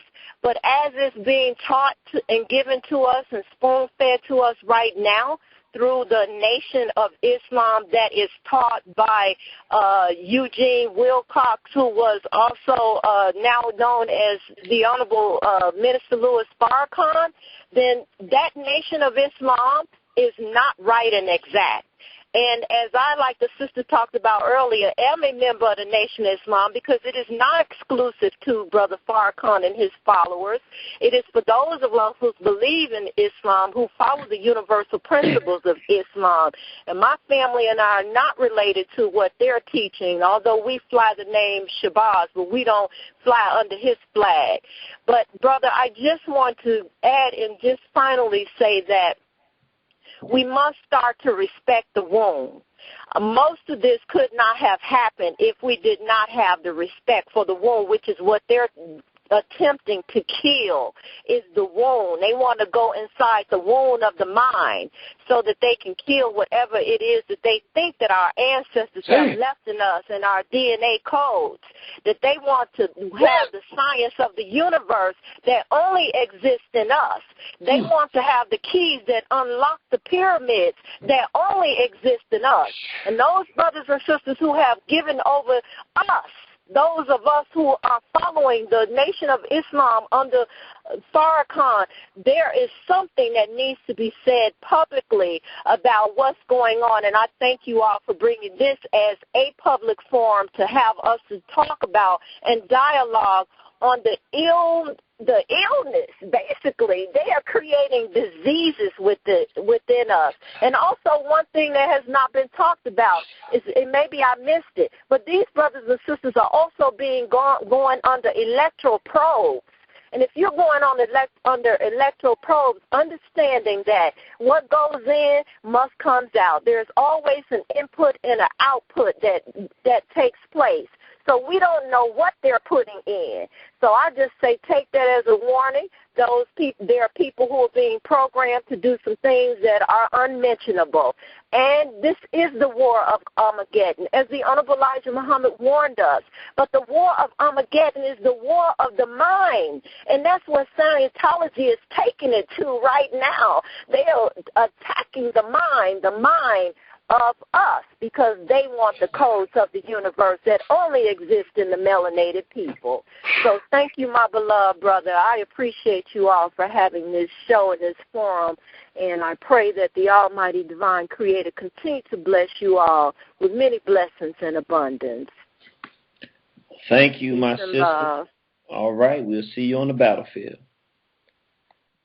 Woo, brothers, y'all gotta let me hold on for a second. That was probably, I'm not trying to use comparisons, but that might be the deepest thing that I've heard all night. The sister said, man, the womb of our African mind, that these Euros are testing procedures to go into the African mind. Almost what our brother said before, the secrets that we have in our African DNA and our codes.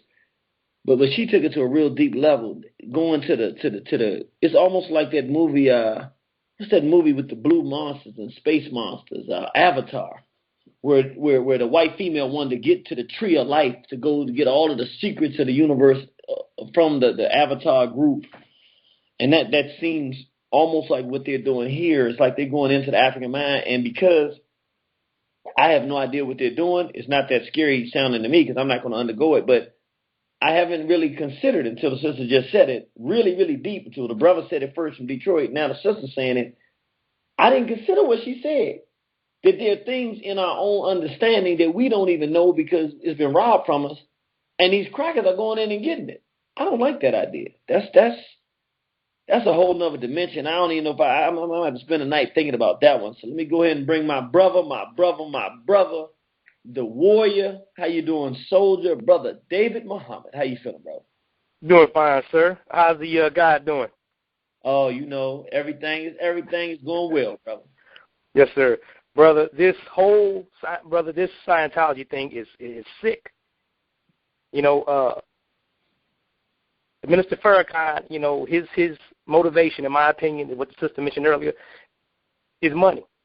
He has all these wives, all these children he has to take care of, and he's looking for a hustle to bring some money in because the believers aren't bringing enough, you know, they're not bringing enough money in. So this is his hustle. You know, in my opinion, from my personal experience, being in 14 years in Farrakhan's version of Nation of Islam, seeing what happened, from my vantage point, it's all about the money. You know, I personally believe, this is my personal belief, Farrakhan could care less about black people. All he's worried about is that money. That's it. It's all about money. And let me do this, because I don't want to go into the personal stuff, but I do want to explore this, because this, okay, you got to understand, I'm being neutral party in the discussion, because I don't want my personal thing to go into this discussion. Yes, but sir. I do have a lot of emotional way I feel about this because of how much impact Minister Farrakhan and the Nation of Islam has had on my life. But when you say that, because it's clear that this is wrong, in my mind, there's no question about whether or not we should be following some crackers into some weirdo religion or something. That's not even a question.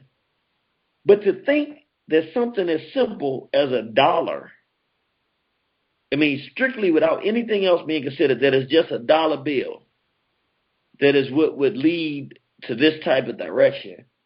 It's just disheartening for me, because I can't imagine I mean, I can see myself being broke and not having anything, but and I'm not saying I wouldn't, but I just can't ever see myself for a dollar bill selling out the interests of our people to fight these devils, because I want to see them gone. And even if I'm poor and destitute and can't do it, even if my life falls apart, I want my people to have the chance to destroy the devil. I just can't imagine doing something like that. It's incomprehensible to me. I just can't see it. I mean, can a person actually? I mean, it's a dumb question. I know y'all saying this is a naive, stupid question Irritated Genie's asking, but are you saying that somebody for some money would intentionally tell black people, even though they know, like the brother said before, Dougie Fresh, and I mean, we don't know why he's doing it or whatever, but so you're saying black people will actually go out for money and tell black people to do something that they don't really think is going to help them per se, but just it's going to give them some money, so they would tell our people to do that? Yes, sir. Yes, sir. I mean, brother, L. Ron Hubbard was a student of Aleister Crowley. We know who Aleister Crowley was, big-time devil worshiper, wrote the Devil's Bible, with all these black rappers, filthy rappers all into now. But to take this man's teaching and give it to your people, and Mr. Farrakhan's not dumb. He knows L. Ron Hubbard was a racist. He knows he was a devil worshiper. He knows he was a student of Aleister Crowley. He knows that. But to take the teaching of this wicked goddamn beast and give it to your people, brother, what motivation is it but money? Damn. Now, Alex Crowley was the one that used to take black men and cut their stomachs open and have sex with inside their open stomach holes, right? Yeah, he was a wicked devil. Wicked devil, yes, sir. And brothers and sisters, honest to God, I'm not trying to make this stuff up. I remember there's some crazy European named Alex Crowley, and he used to do like real perverted sexual, like Satanistic type stuff, and I really don't remember much about him. I remember I studied him one time, and sometimes stuff creeps me out so much I never bring it up again. It's one of those things that creep me out. I read something about this guy a long time ago, and basically the only thing I remember was that he was so creepy.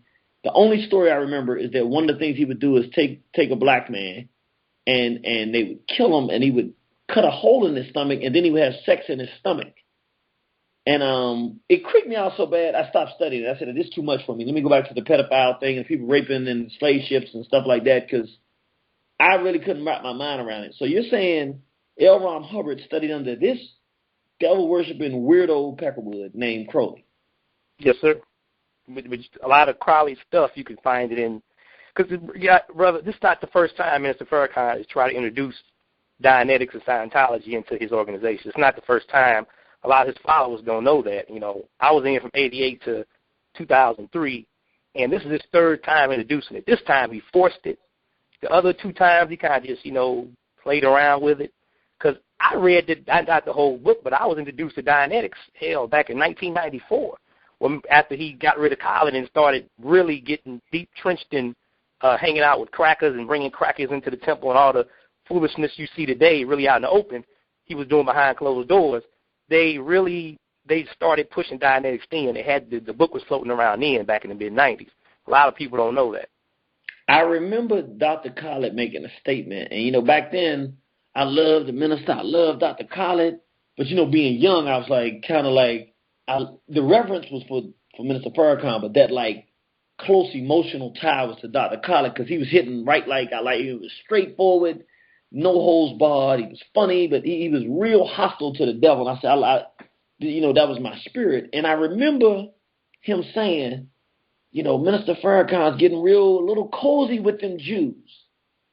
And I remember being in the middle with that statement, because part of me was like, ho, don't say nothing about Farrakhan. It's like anybody say something about Farrakhan, it's like almost a fight about to start. But I was wondering why he was playing the viola and the fiddle and everything, and skinning and smiling and stuff with the hats. It made me real it was a funny feeling. I'm not insulting him. I'm saying it's kind of a minstrel kind of feeling. And I was like, there's not a such thing as a Muslim minstrel. Sambo X, they don't exist. So I was trying to work it out in my mind, how does a strong black Muslim leader play the viola with the hats? I couldn't make it work. So I was a little bit upset with Dr. Khaled for saying it, but then I was saying it, and I did understand that I ain't like it, and it was like I was in the middle. But now what you're saying, when you say, you know, there was a time when he started having more of this relationship with whites, I can honestly say I remember even in myself seeing picture after picture after picture after picture, meeting after meeting with all these white folks, and I was like, I don't really get that. I never understood it. So your position would be that it's about money. Yes, sir. Brother, that's what it's about. That's why with the sister mission of the Islam restaurants open. Not only is it open, but when it reopened, who do you see taking photo ops with key members of the Nation of Islam? Scientology crackers. That's all you see. There's a mirror on the wall inside the Islam restaurant with some MGT. There's a Diagnetic. The Diagnetic book is on the table in the picture. The sisters are sitting at the table. It's a message to the black man. Matter of fact, the Diagnetic book is covering the message to the black man. You know, I was talking to somebody, very, very, very respected elder who, you know, they don't ever say anything out in public about anything, but they told me something one time. They were going to speak. They were actually invited out to one of the Nation of Islam events, and they said that they were shocked. They said they saw Yaqub walking with a sister that had married a sister. And I was like, nah. You know, they said they were selling violins and stuff, and that they actually physically saw devils walking with black women, and they were married, and the devils had bow ties and suits, and that they were married to black women. Am I to understand that through this Dianetics and Scientology, that this justifies the integration and intermarriage of black people with whites? Well, brother, that's been going on before the Dianetics really came out, but yes, sir. Oh, wait a minute. Minister King Samir stated what happened, you know, during the Million Family March. I was there, and it did happen. So Farrakhan had the integrationist mind before that, brother. Yeah, I can admit I live in D.C. We were at the Millions. I can honestly say I was with another organization, and we were out at the Million Family March. And I'm going to tell you just a real quick story, brother. So we're going to go over time, so don't worry about it. Just hang on with us. We coming to the lines. We're going to get to you very shortly. 3674, we coming up, and then 5456, we're going to get to you next. So everybody hang on. We coming to you. We promise we're going to get to you tonight. We're not going to rush this because this is something that means a lot to a lot of people, which is why a lot of people are listening. The organization I was with before, we were outside at the Million Family March. And that's when I don't know if you remember when the whole crowd started saying, Farrakhan for president, Farrakhan for president. And, you know, we were looking, and I'm one of those people, I'm more of a principle person than I am a loyalist. You know, loyalists, they're going to stick with a person from the beginning to the end no matter what. Great person to have with you if you're a leader because they'll never leave your side. Principle person, not quite as loyal, but they stick to the principle, so they'll stick to the principle. And if you ever do something they don't understand, not always the best person to have at your back if you're going to do something that they don't understand if you go in the right direction. But if you go in the wrong direction, the best person to have in your corner because they're not going to go with you but so far because they stick to principles. Me being more of a principle person, I had already given up because I'm real hard on this integrationist thing. And but it was hard because all of us kind of had reverence for Minister Farrakhan. And it was during that march, during that gathering, when he started marrying them crackers and all of them freakazoids, and he was holding up the little Peckerwood baby, the small hat baby up to the camera and everything. I never forget, one of the brothers who was having more of a hard time letting go than we were kind of talking while the minister was talking because it was like we was tuning it out because it was just bothering us too much. He started yelling and screaming, he was about to start a fight. He was about to fight Kush, actually, and you don't want to fight Kush. And I'm looking at the brother, and it's like we had to like talk him down, and we came down off of it. And it was like, wow, man, we were so invested in not just Minister Farrakhan, but what the Nation of Islam represented to us, which was black freedom and black freedom fighter and black freedom struggle, that we felt like we couldn't stop. You know, we couldn't stop being supportive. And I had a band. I was the first one to be like, I'm out. I ain't with this no more. This is the other side. I ain't with this. And it was taking the brothers longer to come that direction. And they almost led to a fight amongst us about that. And I never forget that feeling because I'm sitting there going, we are all brothers.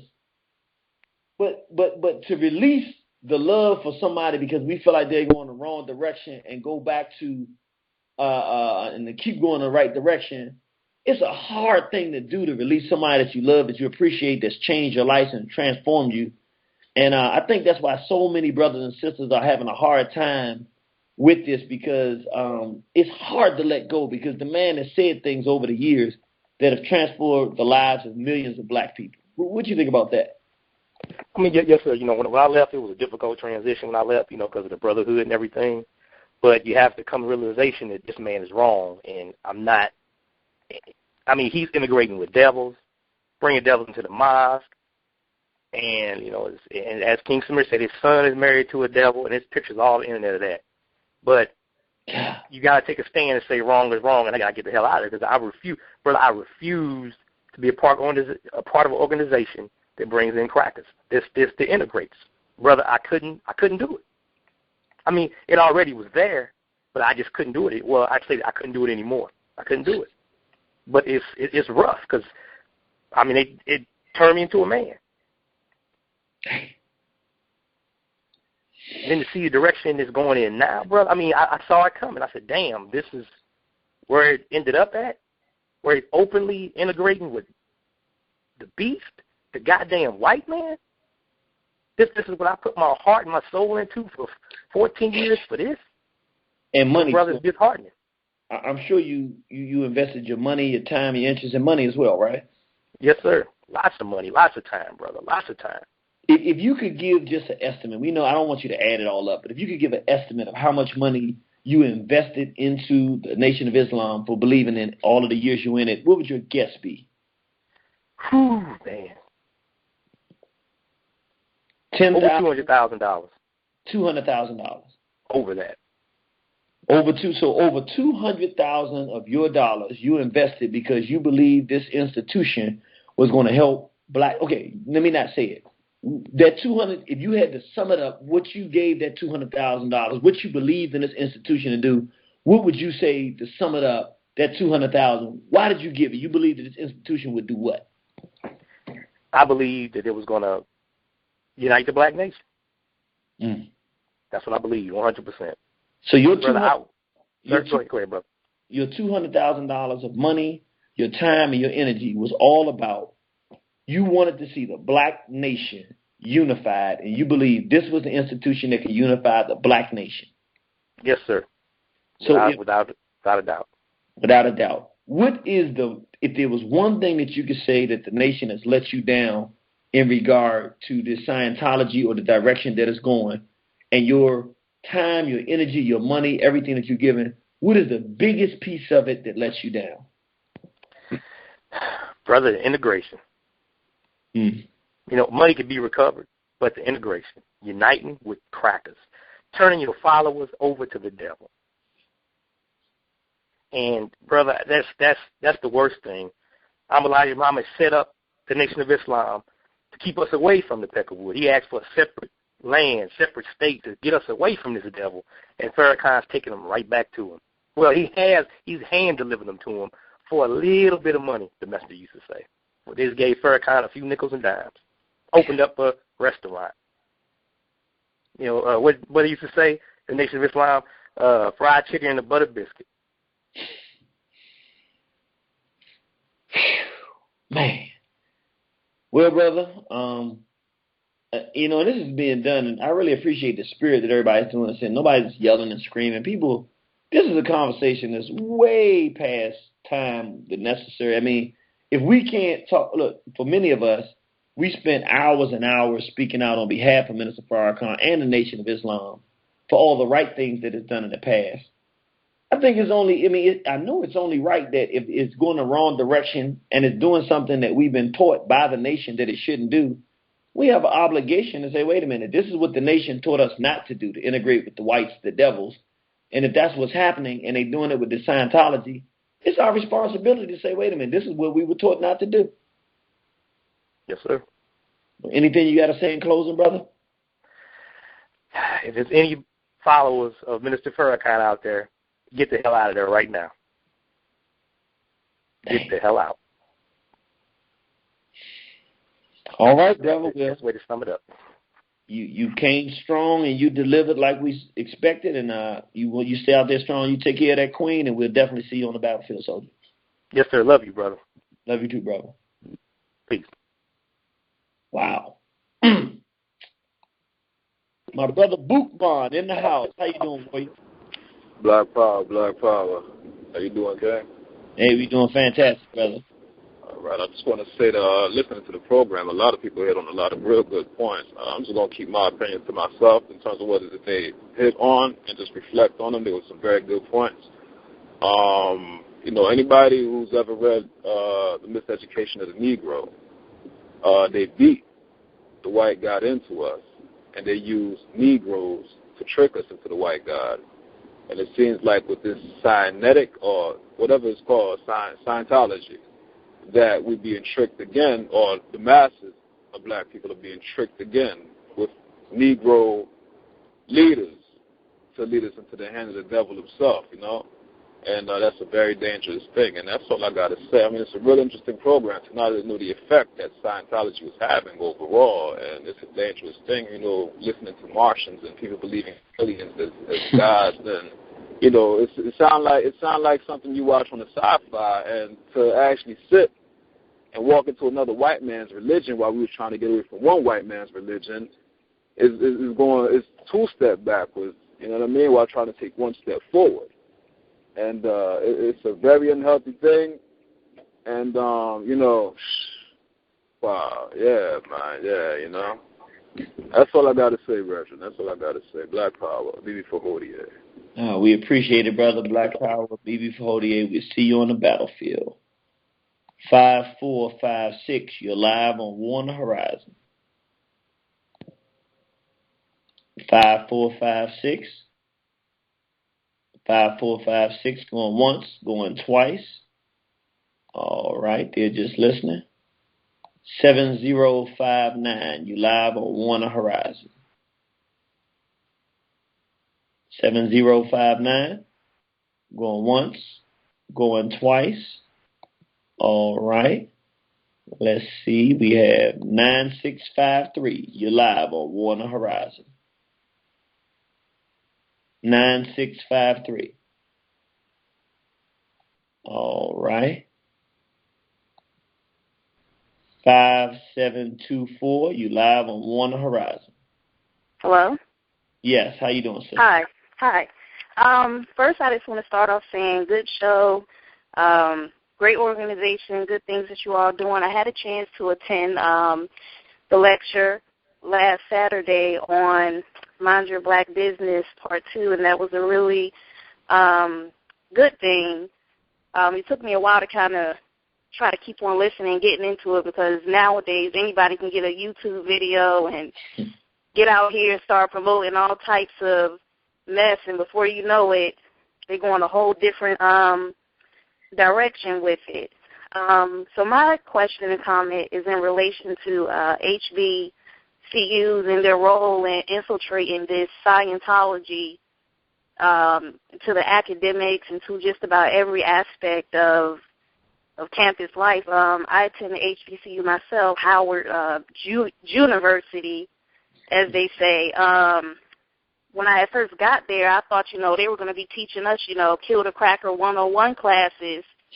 But as time started going on, I started to realize they were on a whole nother level, and I didn't understand what previous people had told me coming to the school that, if you're a female, good chances is most of the males might be into that gay lifestyle. I didn't believe it until I got there, and time went on. I had started to see it. And another thing is about the leadership at the HBCUs.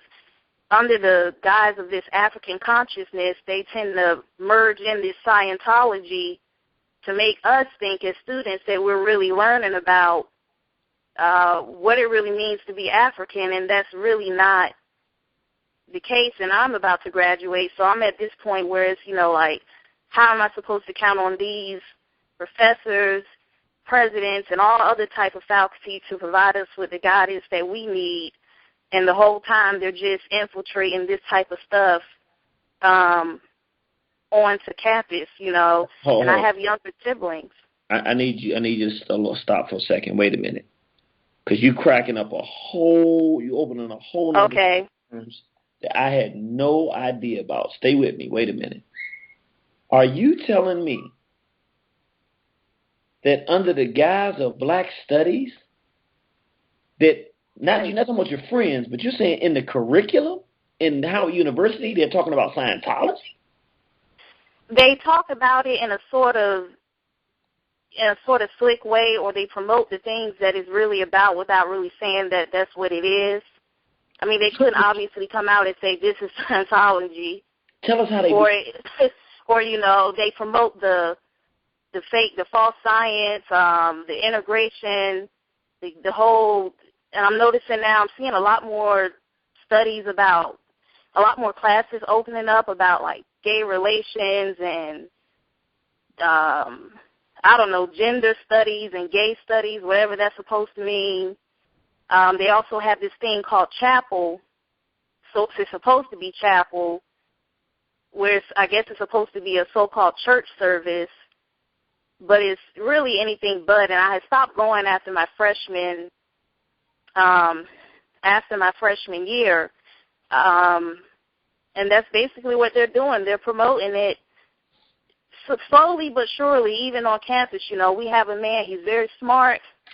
I mean, he's smart, you know, chair of the African Studies Department. Very smart. You talking about Greg Kimathi-Carr? That's his name. You know, very smart, you know, but sometimes I get this feeling that he's not doing what's best for the students. But you can't really say anything because he's like a celebrity on campus. Well, let me say this, and I don't want you to say this. I'm saying this. See, this is what we've been telling people, and I'm going to come back to something else you said, but just to hit this point, then I'm going to come back to something else you said because I want you to give me an example. But for people that don't know, Greg Kimathi-Carr is the head of the African Studies Department at Howard University. He's a practicing homosexual, and he also is the head of ASCAC, an organization that Dr. Khalid Abdul Muhammad was part of. And that Dr. Yosef Ben Yakinen, Dr. John Henrik Clark, Master Teacher Ashra Kwesi many times lectured for. In fact, he lectured at their first event they ever had.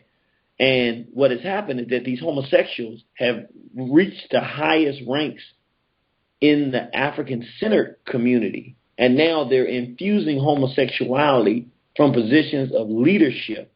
And it leads to what our sister here is talking about. Now, let me come back to something that you said. So I said that the sister didn't say it. I'm the one that's saying it to you because I know this. Now, here's the second part. Now, I want to go back to something. When you say that they're infusing the Scientology in, but they don't say it as Scientology, give me an example. They're not really saying, you know, this is they're not really saying, you know, this is Scientology, this is what we're telling you, but when... No, hold on a second. Wait a minute. I understand. Just listen to what I'm saying. Just give us an example of if you're in a classroom, the kind of thing that happens that slyly promotes Scientology without using the name. Give us just an example of something that can happen. I wouldn't necessarily say, you know, even in the classrooms, you have like student organizations that have to be funded. Any student organization that goes on campus, it has to first be approved by faculty members. It has to be approved, you know, by the by the faculty body, you know, so you can't just have a student organization starting on campus, you know, out of the blue. But when they're telling us these different things about, I don't know, these opening your third eye and all this types of mess right here, I kind of sometimes be wondering, like, what are they? Because I don't really trust that. And that seems to be really popular these days. So, okay. So I just don't. Let me slow down for a second. Let me ask you a question. So, okay. So some people will be on campus. Someone will see you can't look at things the way you look, but you got to open your third eye. Right, and that's what they kind of and then they try to say, well, that's what it really means to be African. You know, to see things on another level that white people can't see. So they kind of pulling in a lot of, you know, young people like myself who most people in my family didn't really go to college, and I came to Howard looking for something. So it's very easy for them to get fooled into it. But then, and I caught on really quick. It all ends up, if you don't mind me asking you, it all ends up trying to lead somebody into homosexuality. That's what I'm getting at from what you're saying. Just about. And then they got these groups on campuses, the Gay Straight Alliance. I'm telling myself, I like men. Why would I join an alliance with gay people? That's just like a cracker, an African alliance. It doesn't work. So why would you join the two? It just doesn't. That's like a lynching and an anti-lynching alliance. How can both of them? They're polar opposites. It's never gonna. They got gay straight alliances where I guess they come together and aim for understanding, and they throw these, and then you got the Greek organizations behind sponsoring it, pushing it. And most of the young people, my siblings, and what do I have to show them? What am I supposed to tell them when they say, Nisha, I want to go to an HBCU just like you do? I be telling them, I be wanting to tell them, like, y'all ain't going. I'd rather homeschool you before, you come up here, and it's getting even worse where they have got it down to the high school levels now, where they got these little groups starting where you do it in high school, then when you get to college, you got a better chance of joining up with something. It's just getting really bad, and I guess just one of my main questions is, what are we supposed to do at this point on HBCU campuses? I mean, I know the small hats have been knee-deep in this ever since Howard was founded, 1867. They have a research center here called Moreland Spin Garden. So you know where I'm going with this. As soon as you walk into the research center, you don't see I expect to see a picture, Nat Turner or something. I mean, obviously, according to the name, it wouldn't be, but as soon as you walk in, it's a big fat picture of Joseph Spingarn. As soon as you walk through the door, it's a big old picture of him. I'm like, why would you name a research center after him? I'm walking in class, and they're giving the small hats tours on campuses. This is where this building is, and this is where that building is. And I'm seeing it a lot more now where they're bringing in a lot of these white businessmen onto the campuses, giving them tours. And it does boil down to that. They are promoting this big time on, and I'll say it, Howard's campuses, especially. I have friends down at Morehouse, and it got so bad there, one of my friends was thinking about transferring out. It does get kind of hard to survive, but, I'm about to graduate this year, and I'm going to make it through, but I know it's not going to go down like they're trying to make it go down. This is just not going to be the end of it, for me at least. Well, I tell you what, if you came out to the last program we had, this is something we've been wanting to do for a long time.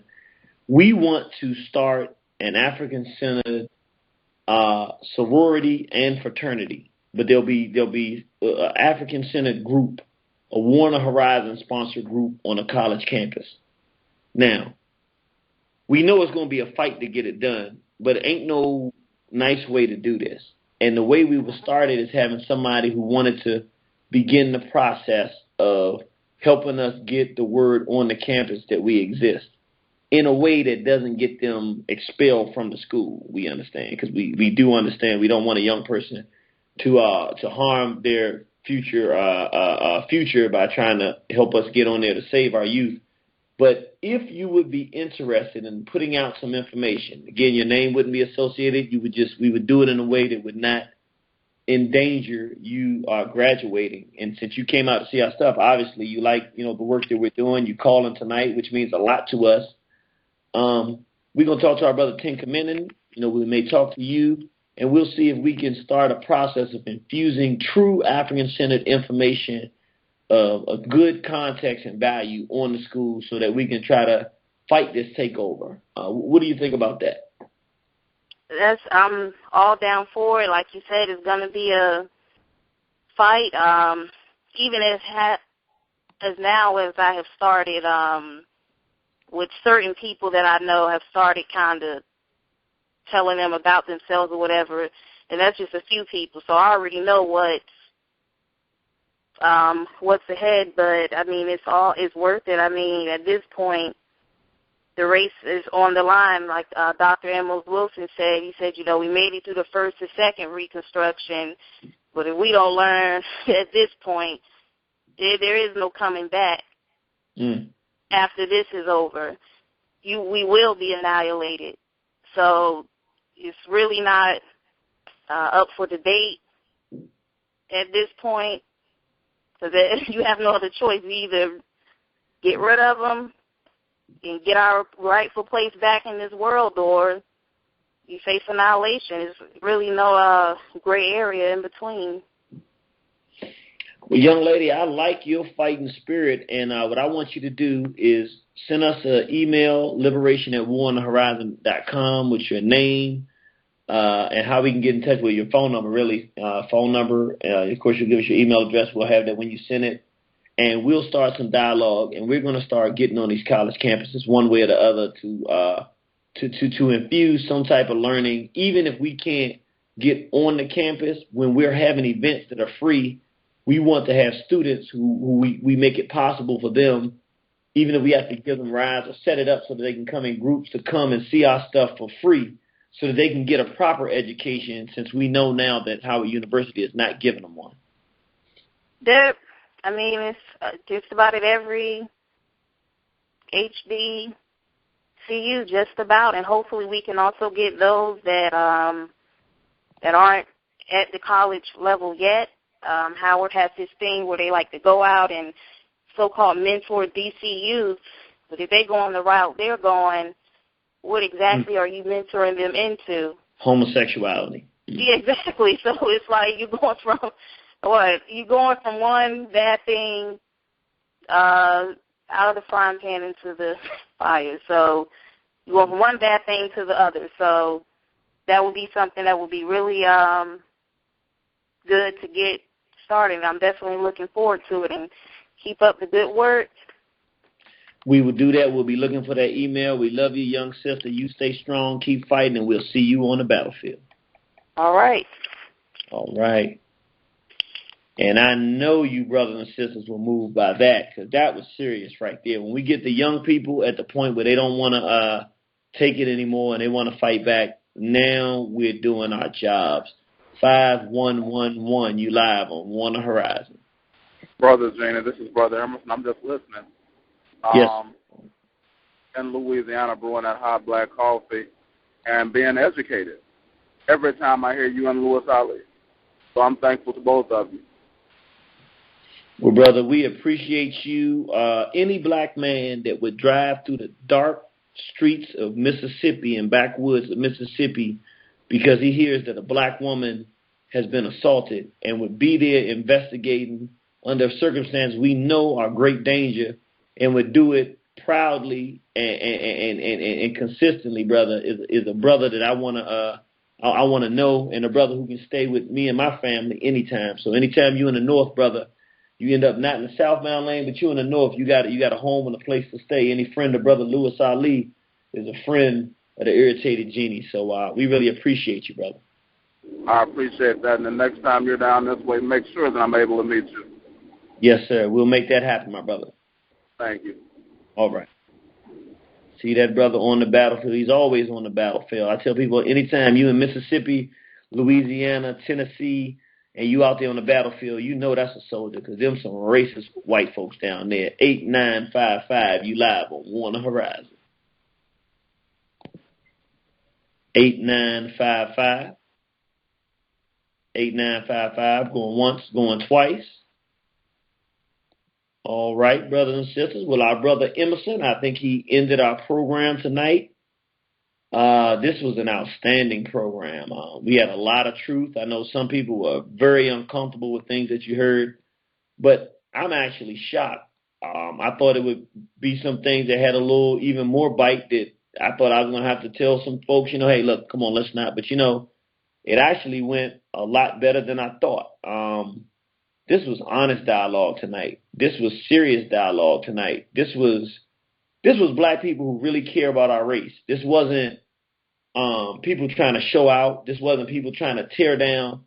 This was true. This is what black radio is supposed to be about. It's supposed to be our elevating our minds so that not if, but when we go out to organize with our people, when we go out to unify with our people, when we go out to make movement, we have a similar thought pattern, we have similar ideas, we have an honest criticism and critique of the direction that we're headed. We talk about the right that we've done, we talk about the wrong that we've done, we talk about the right direction we're supposed to go, we talk about the wrong direction that people are going, and we set the record straight so that we can make good decisions and move in the right direction. I think this is one of the best examples of what black radio is supposed to be tonight. We have criticism, honest dialogue. What we don't agree with, we state it, and we state it maturely. It's fair. It's on the record. Everybody has a right to their opinion, and we should express it when it's something that makes a difference. I really appreciate you, brothers and sisters. Brother Body Shot said something, and I believe him. I believe what he said when he says, and it's not to disrespect any of our people, but I believe this. I don't think there's anywhere on the planet where there's a more sophisticated, mature, truly racially committed, honest, and upstanding group of Africans, black people, who talk about the issues confronting our people in a more honest, direct manner and share this information with one another and put out thoughts so that our people can make better decisions. I don't think there's anywhere that is done better in the world, and if it is, I want you to let me know where that place is because we need to tune in and simulcast with them because if they're doing it better than we're doing it here at One Horizon, then we need to be supporting that. So with that said, brothers and sisters, I want to thank you, brothers and sisters, for tuning in tonight. Definitely want to let brothers and sisters know that the answer to Scientology is no. It's absolutely unacceptable for our people on any level. No black person, no matter who tells you, no matter if it's your preacher, no matter if it's somebody in the conscious community, no matter if it's a black nationalist, anybody that tells you to follow any white folks into a religion is leading you down a path of death. And with that said, brothers and sisters, we're going to end this program. I'm going to end it with a clip from our beloved brother, the God in person, Amen in person, Dr. Khalid Abdul Muhammad, as he taught us about the power of listening to the teachings of the most honorable Elijah Muhammad. Some of you are upset with us. We love you, but hey, we didn't come here to be your friends. We came here to save you. We see you on the battlefield, war on the horizon. You gotta love it. As long as Elijah Muhammad's teaching is strong among the people, the people are strong. That's right. If you remove that strong teaching from among our people, our poor, pitiful people go down to almost nothing, and they go back to wallowing in the filth of integration, struggling at the feet of the white man, begging the white man for freedom of information. You tell them to stop calling the white man the devil. A whole generation has grown up that did not know that the white man was the devil. Another generation has gone to sleep that used to know that the white man was the devil. So the best way to teach is to teach by repetition until the student has learned the lesson. That's right. Our condition bears witness that we have not learned the lesson. That's right. We live being behind bars, smooths, on that road, but we have not learned the lesson. That's right. And our many other political prisoners and those who are on death row, it proves that we have not learned the lesson. Look at it for what it's worth. That's right. In Mecca, in Haram Sharif, the sacred precinct, inside of the eastern corner of the Kaaba, is a black stone called El Rukin, called El Hajar Al Aswad. The black stone, El Hajar Al Aswad, El Rukin. Pilgrims from all over the world go and kiss the black stone and say, Allahu Akbar. God is the greatest. But they can't get to it to kiss it, they point to it and they make circumambulation around the Kaaba with their focus on the black stone. inside of Mecca, 6 miles outside of Mecca, not allowed to be set up in or within the sacred precinct, is 3 white pillars, small, medium, and large, snow white. All of the pilgrims the night before make a journey to the valley of Muzdalifah and gather 49 stones.